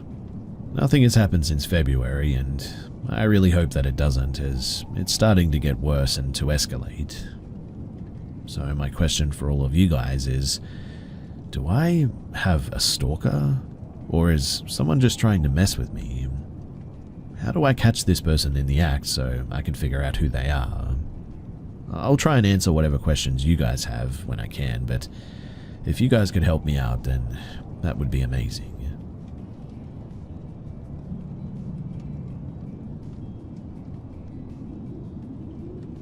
So I was 4 when we moved back to my dad's childhood home where he grew up. Let me give you the layout of the house for a better understanding. So the house had 3 bedrooms. My parents' room was directly in front of the entrance. To the left of my parents' room was my room and the kitchen, and just a few steps into the hallway from the entrance to the right of my parents' room was the bathroom and my brother's room. So, ever since we moved into this house, I always felt scared in my parents' room. And this, even though I love watching horror stuff, I don't get scared that easily. I can watch the whole horror movie by myself and could go outside in the dark alone, or could even sleep in my room alone without any fear. But if you ask me to stay alone in my parents' room, there is just no way in heck that I would. I have experienced many things in there, but these two stand out the most. So I was in high school and I came home and nobody was home. I went into my room, and from my room I could see half of the hallway, and then there is the blind spot from where I can't tell if someone went to my parents' room or to the bathroom or to my brother's room. And it was a small house, so I could pretty much hear every sound of the doors opening, and there was only one entrance. I could clearly see who was coming in and going out is what I'm getting at. Now, I was sitting on my bed texting my best friend, and I heard the entrance door open. I looked up and saw my mum coming in, and she stopped just before the blind spot, and she looked straight at me. We made eye contact, and she kept looking at me as if she was angry at me. It was weird, so I asked her what had happened. Did I do something wrong? She didn't reply though, just kept staring at me. And here I was thinking, oh no, did I mess up or something, and am I in trouble? And then she said, come into my room, and she went inside. So I got up immediately and went to her room, but when I did, there was no one there. I called for her, but there was no reply, and then I thought maybe she went to the bathroom because, remember, these rooms are in the blind spot for me, so I went to the bathroom. Mum, are you in there? But there was no reply. I then checked inside, and it was empty. Then I went to my brother's room, but that was empty as well. I called for her again, but there was no reply. Then I realized that if that was my mother, she would have replied to me by now. I mean, it's one thing if it was my brother who would be trying to play a prank on me, but not my mum. I went outside to see if she was home, and there she was, talking to my aunt on the front of the house. I went up to her and asked, did you just come outside? And she said, no, I came outside like an hour ago. I told her what happened, and she didn't believe me. A year passed by, and nothing ever really happened after this, but it was the summer, and one day suddenly the AC in my room stopped working. It was getting dark, so the technician said that he would come the next morning. I had no choice but to sleep in my parents' room, so their bed is on the right side of the door, and I placed my mattress perpendicular to their bed, so I was in front of the door, so I could see the hallway front of the kitchen, and the lights were off, but there was light coming from the outside, so it wasn't completely dark. The door was open because my mother has a bit of a phobia from her childhood that she can't sleep with the door closed. It was around midnight, I would guess, and I wasn't able to sleep. I was just sort of turning side to side, and by this time now, my back was facing the door, and then when I turned back, I saw my mother going from the kitchen towards the bathroom. I didn't think too much of it. I mean, maybe she left when I was facing the other way. So I waited for her to come back so that I could ask her to bring me some water on her way back. 10 minutes go by, but she didn't come back. Then I was like, did she really go out, or was I just tripping? So I got up to see if she was still in bed, and there she was, sleeping peacefully. I laid down. I was not scared at this point. Then I closed my eyes, trying to fall asleep, and then I felt as if someone stepped onto my mattress. I thought, oh, maybe it's Dad going to the bathroom, and of course, I mean, I'm lying down in the middle of the way out, so obviously he has to step onto my mattress in order to go out. So, no problem. I didn't open my eyes, and then his next step, he stepped right next to my feet. I could feel that my feet touched his feet, and then he stopped. Okay, it's dark, so maybe he's deciding where to put his next step so he doesn't end up stumbling upon me. A couple of seconds pass by, and he's not moving, so I just pull my legs up so that he gets the idea that he can move forward. After 20 or 30 seconds, I put my legs back to where they were, and I ended up touching his feet again. I was a little bit annoyed, like, come on, Dad, move. So I gently tapped onto the side of his feet 2 to 3 times with mine, signaling that he could move forward. But he didn't. And mind you, I haven't opened my eyes yet. I really don't know why I hadn't yet, but I just didn't. And if you ask why I haven't spoken yet, Well, there is a bit of an unspoken rule in my family that when my mother is sleeping, you don't make a noise because she's a light sleeper and you could wake her up even with the sound of turning pages, and then she'll have a hard time falling back to sleep.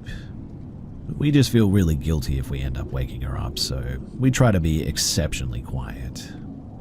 So after I tapped him and he didn't move, I tapped again, not moving. Then I opened my eyes because I was frustrated at this point. And as soon as I opened them, I saw him going out of the room, and from the back I could only see his white t-shirt. Then I waited for him to come back so that this time he could go back to his bed easily. I waited 20 minutes at least, and he just never came back. Then it hit me. I was like, wait a minute. And I turned on my phone's flashlight to see if he was in bed or not. And there he was, sleeping soundly. Which means that whatever I was experiencing in this house, I had touched it. I quietly laid back down and pulled the covers over my face. I tried to calm myself down, collected my thoughts. I mean, it wasn't sleep paralysis because I was able to move my body the entire time, and I had for sure felt those feet. And now, to make sure that I wasn't dreaming, I texted my best friend that I saw something, just so that when I wake up the next day I could verify it. Then I prayed and eventually I went to sleep. Now, the next morning I tell my mother what had just happened, and I was only about halfway through when my dad interrupted and said it was just a dream, and I remembered the text that I sent last night. I pulled out my phone, looked up at the text, and it was there. I showed it to my mum. See, it says 12:30, which means that I wasn't dreaming. I was wide awake. After seeing the text, that is when my mother's face turned a bit pale. And I said to my dad that you yourself have experienced stuff like that. I expect at least from you to believe me. And my mother said, okay, tell me what happened next. I told her that I then saw Dad going out, and she said, wait a minute, but he wasn't wearing white last night. And well, we just could never figure out what happened that night. I still remember the feeling of touching those feet though, and it's something that I'll never forget.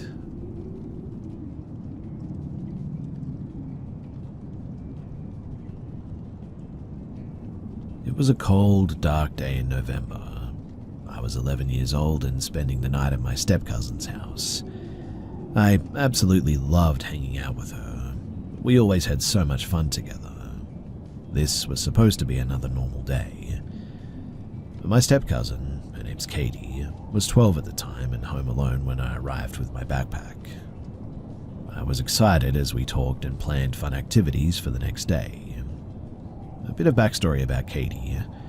Her father had passed away a few years earlier due to alcohol poisoning in her bedroom, that same bedroom that we were supposed to sleep in that night. At the time, I didn't know that he had died in her room. All I'd heard was that it happened somewhere in the house. Her mother was extremely private and never shared details about his death. In fact, she almost never talked about him. Katie was devastated for years, and honestly, who wouldn't be, right? Something like that changes a person.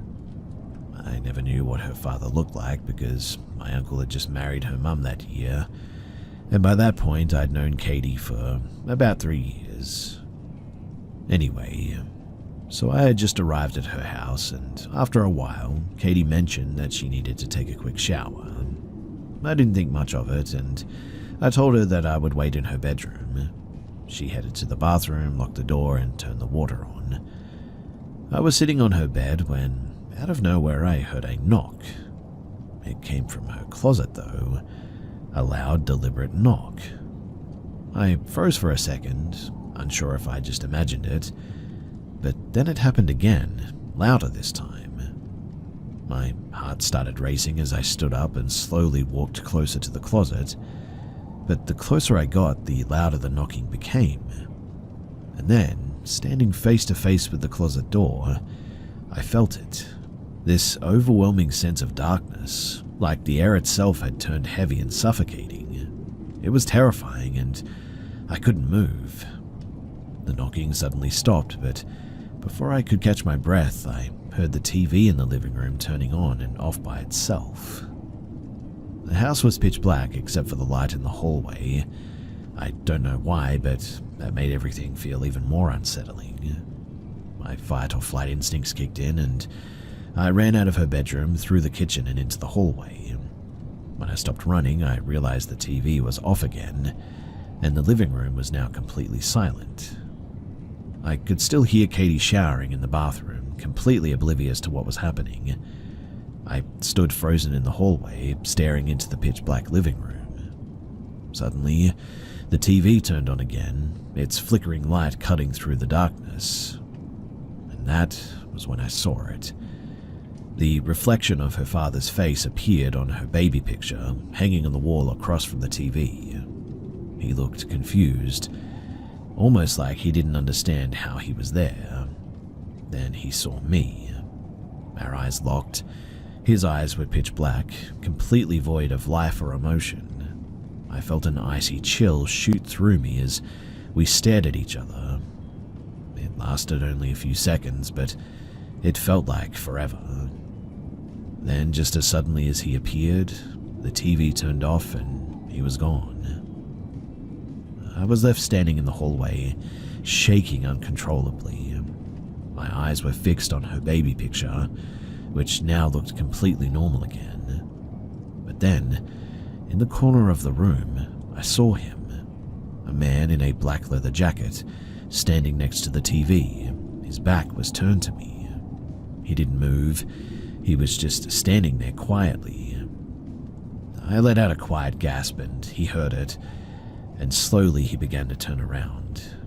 I started backing away, and he started walking toward me.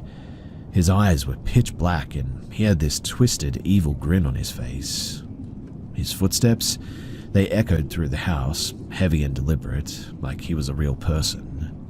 I couldn't look away, and he kept smiling, kept staring at me with those black eyes, and I just kept backing up until I reached the bathroom door.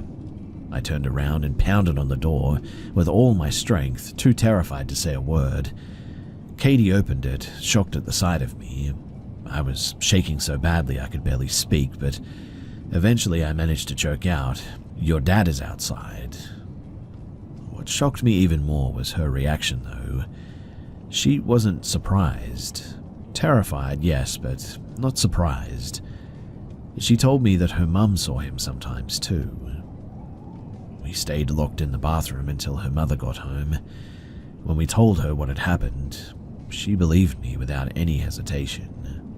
She even admitted that she had seen him a few nights earlier, smoking a cigarette on the balcony apparently. She pulled out an old photo album and flipped a few pictures to him, and I immediately froze because it was 100% him, the man that I'd seen. The leather jacket, the short brown hair, the same evil, soulless grin. I wasn't crazy, I wasn't imagining it. I could feel the evil radiating from him when he came at me. He didn't want me there, and I wasn't welcome in this home. I will never forget that night as long as I live, and even now, many years later, talking about it still makes my skin crawl.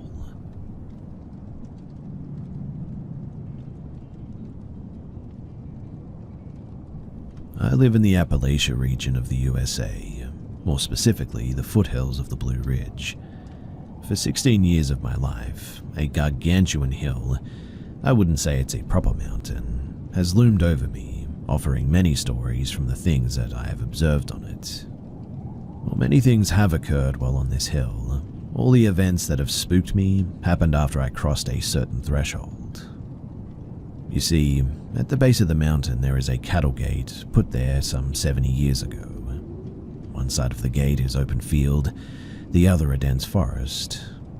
Once you cross beyond that gate, an immediate, all-encompassing silence surrounds you, so much so that you can hear your heartbeat in your ears. Though it is quiet, the air is filled with a certain buzz, like an uncomfortable electric feeling that it's hard to explain. Almost, though, as if the mountain is alive, or More so, restless, I guess. Now, one time, me and my younger cousin went hammock camping up on this hill as an adventure to close off the summer. We packed half a day's worth of food and some tools, and then we set out. Everything was going normally as we ascended the mountain, which was seasonally full of the sounds of small birds and cicadas. We set up a camp at the edge of twilight and got a roaring fire going, which we sat around to tell stories, ones about schools, girls, and other typical experiences young folk have. However, as I was midway through a story, I smelled something. It was a sickly, sweet smell, like that of spoiled pork and dead and rotting leaves, maybe, and dirt. Whatever it was, it smelled horribly of dirt. In an instant, I was on edge, and my cousin must have noticed the look on my face because he too became paranoid, soon demanding to know what the problem was. Of course, I played dumb, pretending not to know what he was talking about. But that buzzing sensation that I mentioned before, it began to grow in my chest. And I know that this is going to sound a bit weird, but I felt like I had to go on a walk. So, after convincing my cousin to go walk along a large downhill path that we had discovered earlier, we set out into the inky darkness. It was as if the buzzing sensation was driving me to go deeper into the woods, a call of the wild I just couldn't ignore. We started off, flashlights on, and began walking downhill, but there was a large fallen over tree in our way. We easily went over this, but there were more down that path. We crossed over tree after tree before a large, inexplicably horrifying barrier of fallen trees stood between us and beyond. My cousin looks at me and says, "We could seriously get lost out here, you know that, right?" Something snapped in me. That electrical feeling permeated into my very flesh, and I smelt that horrid stench again. At that, I turned tail and began speed walking back to camp. It was certainly time to get the heck out of here. I started to run, and I felt as if something was behind me, a force pushing me faster, telling me to get out. My cousin running alongside me asks why we're running, and I say my intuition says that we should. We make it back to the camp and everything feels safer.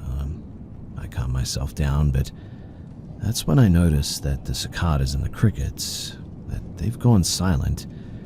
In fact, the whole forest is all of a sudden dead.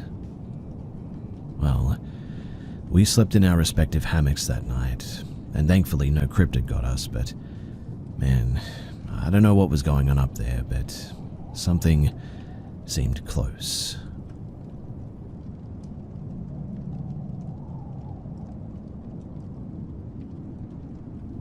It was around 2007 when I had an eerie experience that I still cannot fully explain. I was in my room, playing my favorite video game, Risen, when I heard the doorbell ring. I didn't pay much attention because my friend went to answer it, but after some time the bell rang again, and my curiosity grew because if she went to get the door, why is it being rung over and over? My friend later came to me, visibly shaken, saying that she had seen something paranormal. I didn't believe her and decided to check for myself, but she told my mum too. We lived on the 5th floor of an apartment building with stairs just outside of our door. When I peeked out, I saw a woman in traditional clothing, a blue and white Solwa kameez, standing against the wall on the stairs, a foot from my door. Her face and her feet were hidden. It wasn't frightening at first, but the strange part was that whenever I opened the door, she just wasn't there. Yet when I closed it and looked again through the peephole, she reappeared. I checked the keyhole for tampering, but no, it looked clear. That's when fear set in, and I locked the door and returned to my room. But the air felt colder and my room looked darker all of a sudden. The bell rang again, repeatedly. My mother ignored it and asked us to ignore it too, which only added to the tension. My friend, out of curiosity, checked the keyhole and later claimed that she saw an eye dripping with blood staring back at her. I found that hard to believe, but the strange occurrences had me questioning everything. We eventually called security. The guard didn't find anyone, but did discover an airtight plastic bag filled with water near the door. We had no idea if it was a prank by a neighbor, but it definitely unnerved us further. Thankfully, the bell ringing stopped after that as we kept ignoring it. Now, the next day I checked the keyhole again, and at first there was nobody there. But when I checked once more, the woman was back in the same spot. At that moment, I realized I was being toyed with. I decided to stop looking and avoided the door after that. A few days later, there was a power outage. The apartment was pitch black, so we lit some candles. My mother had to run an errand, and she took my friend with her, leaving me and my younger brother alone. A short while later, we heard someone trying to open the door. The doorknob was twisting as though it was locked, but the door wasn't locked. It was just closed. Panicking though, I quickly held the door tightly and shouted to ask who it was. There was no reply, and eventually the doorknob stopped moving. When my friend returned, she said that she had heard me screaming from the 3rd floor as she was climbing the stairs. That night passed uneventfully, but I began noticing strange sounds, like toys being dropped or rolling, coming from the floor above us. When I brought it up with the neighbors upstairs, they claimed that they didn't know what I was talking about. Even after moving houses, the strange sounds continued above me in the new apartment, always around midnight. And something else started happening too. I'd occasionally wake up with like thin scars on my back near my spine or on my hands. I never paid much attention to them at the time, but looking back now, I can't help but wonder if they were connected somehow. I have since accepted the existence of supernatural activity to be the work of jinns, and now that I look back on it, thankfully they were not the dangerous ones among their kind. If anyone's interested, then Google up jinn history or search about them. Otherwise, here's the spoiler. So, there are different species here on Earth with humans. They have their own dimensions and are created with smokeless fire. Christianity refers to them as demons, but Islam gives us more details. There's details from outside religion too as well, but that's a whole nother story. In any case, I truly believe that what we experienced was a jinn or a demon.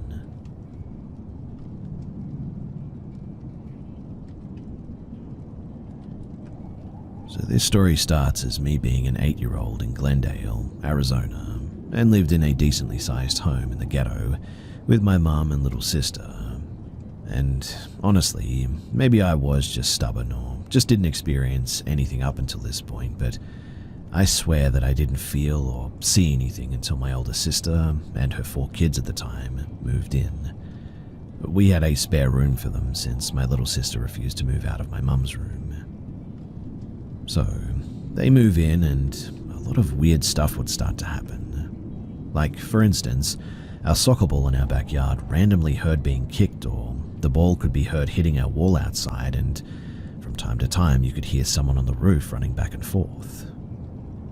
And one night, everybody was in the house and we were awakened to a scream in my sister's room where her and her kids all slept. We quickly go in there, very concerned. Come to find out, my nephew was locking himself in the closet to talk to a little boy. He was probably 3 to 4 years old at the time, so it was haunting to hear this. But he said something very interesting that later broke my heart a bit. My nephew told us to check the roof and we would find him.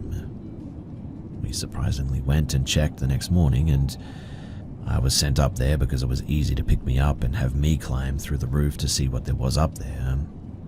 There was nothing up there but a shoe, a red Lightning McQueen shoe, and it was of a young kid for sure, just a little smaller size of my own at the time when I was 8. I threw it down to show my mother, and no one said anything, they just kind of ignored it. But here's where the closure comes in. So my mother calls the landlord one day to make her call to pay rent and to discuss things in the home that needed to be fixed. When this lady and her husband came over to look at the stuff that my mum claimed needed attention, my mum, with no hesitation, asks them, "Has anyone ever died in this home?" And the homeowners say, "I don't know, why?" And so my mother tells her everything about the childlike behavior and the interaction between my nephew and being in the closet and all that. The couple, they look at each other and both look back down, looking really sad.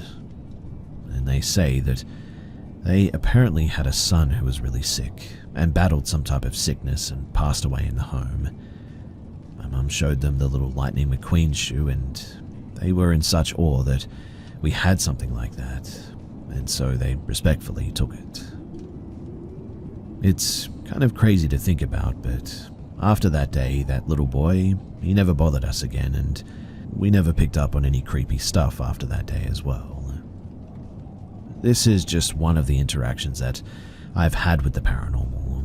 There are plenty of other stories which I hope to share soon, but this one has always stuck with me because, well, it is just a really tragic story.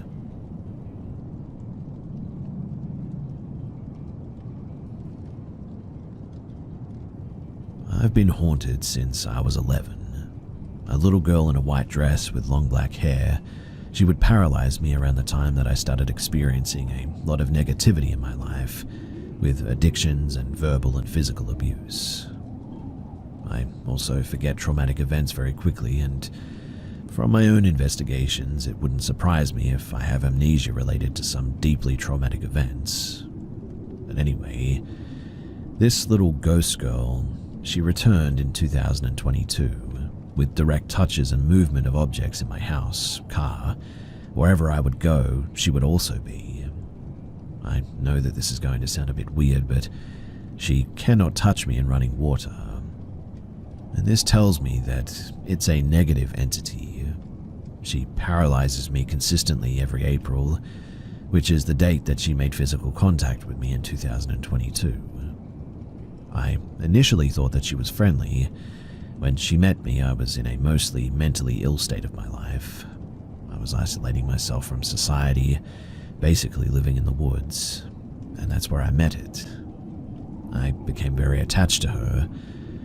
On contact, I could suddenly hear a separate voice that felt as if my own mind voice was being temporarily hijacked, though. There were a few love-bombing moments of incredible unconditional love being beamed at me when I was in an almost, self-deletion, depressed and hopeless state. I told her that I want to marry her while I was in a shower. She couldn't touch me at the time, running water, like I said. And now, I think that I really messed up. Ever since then, she's mostly hostile, has injected intrusive thoughts into my subconscious since last April, and it was so intensely disgusting that I couldn't function around human beings without being bombarded by intense visual and verbal, really illicit images and violent thoughts against myself and anything in my field of vision. It also hasn't stopped. Also, every April, she paralyzes me and returns in her form of a white dress with long black hair. But now she's grown up and looks my age. Whenever this happens, my head shakes violently, something like in the Exorcist movie or whatever. Multiple times of hallucinations where she shakes the heck out of my paralyzed body, making creepy zombie noises or saying my name with a nice feminine voice. Honestly, it's killing me too. She now seems to be able to take over my muscles in my body and move them if they're relaxed. And honestly, I just have no escape, no relief. Which is why I'm here. What can I do? I'm wondering if this is just a different entity taking on the mask of a little girl that haunted me as a kid, or if the positive unconditional love experiences were a separate, less hostile entity that simply left me with this creature. Honestly, I have no idea. But what would you do in this situation? By the way, this is not mental illness. I've had other people witness poltergeist activity with me, so I know that I'm not going crazy. So, does anyone here know of any good places where I could find out some information, or maybe even get some help?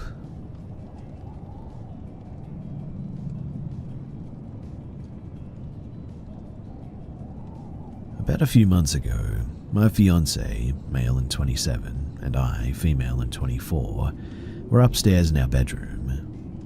Next to our bedroom is a spare bedroom that my fiancée and our roommate, male and 24, use as a bit of a man cave or gaming room. At that moment, our roommate was in the room gaming, while my fiancée and I were watching a new K-drama on Netflix. This K-drama was about a guy who was a fake shaman, and he tricked people into believing that he was real with the help of his sibling or friend. I cannot remember which it was, but long story short, I started to pass out, and I looked over and saw my fiancée passing out as well. Now, all I remember was screaming. It sounded like the depths of hell, to be honest. Screaming people, and I was petrified. All I saw was black, and I felt the ground under me shaking violently. The screaming was so intense that I swore that I thought that I was dead and I was in hell. The screams sounded like people burning to death. Even sharing this after a few months later, it gives me chills and a sort of PTSD vibe, I guess. I cannot handle screaming of any sort because of what happened, and I struggled so hard to open my eyes as I started to scream with whatever was screaming. As I opened my eyes and continued to scream, my fiancé is already screaming and running to the door. As he's reaching for the door and screaming, I noticed that the shaman show was still on, but the Mac keyboard was stuck and causing the show to sort of keep playing and stopping again, non-stop. I looked at my fiancé and started screaming, "What the heck happened? What the heck was that? What was all that screaming?" And he replied with, "I don't know, I heard them too. I heard them screaming, I was in hell. I got up to save you and I thought you were dying with your roommate downstairs, and then outside of our bedroom door, we heard a gun cocking." My roommate was banging on the door and getting his gun ready for whatever the heck was happening behind our door. All I remember thinking was that this was all real, hell is real, and he's ready to end the hell that might be downstairs. Then I finally came to my senses as our roommate banged on our door one last time and said, "What the heck is going on? Are you guys okay? What's going on in there?" All I said was, "Do you have a gun? Why?" He replied with, "I thought someone broke into your room. I mean, all I heard was bloody murder screams." We all eventually calmed down and explained to our roommate that my fiancé and I had apparently had the same hell night terror, and that we were sorry for scaring him. I didn't sleep for the rest of the night, and neither did my fiancé. He described the screams, and he felt the room shake, and he felt the horror and the true meaning of hell with me that night. It took us a while to stop shaking and crying, but we both came to an agreement that it might have been the Mac causing the screams to sound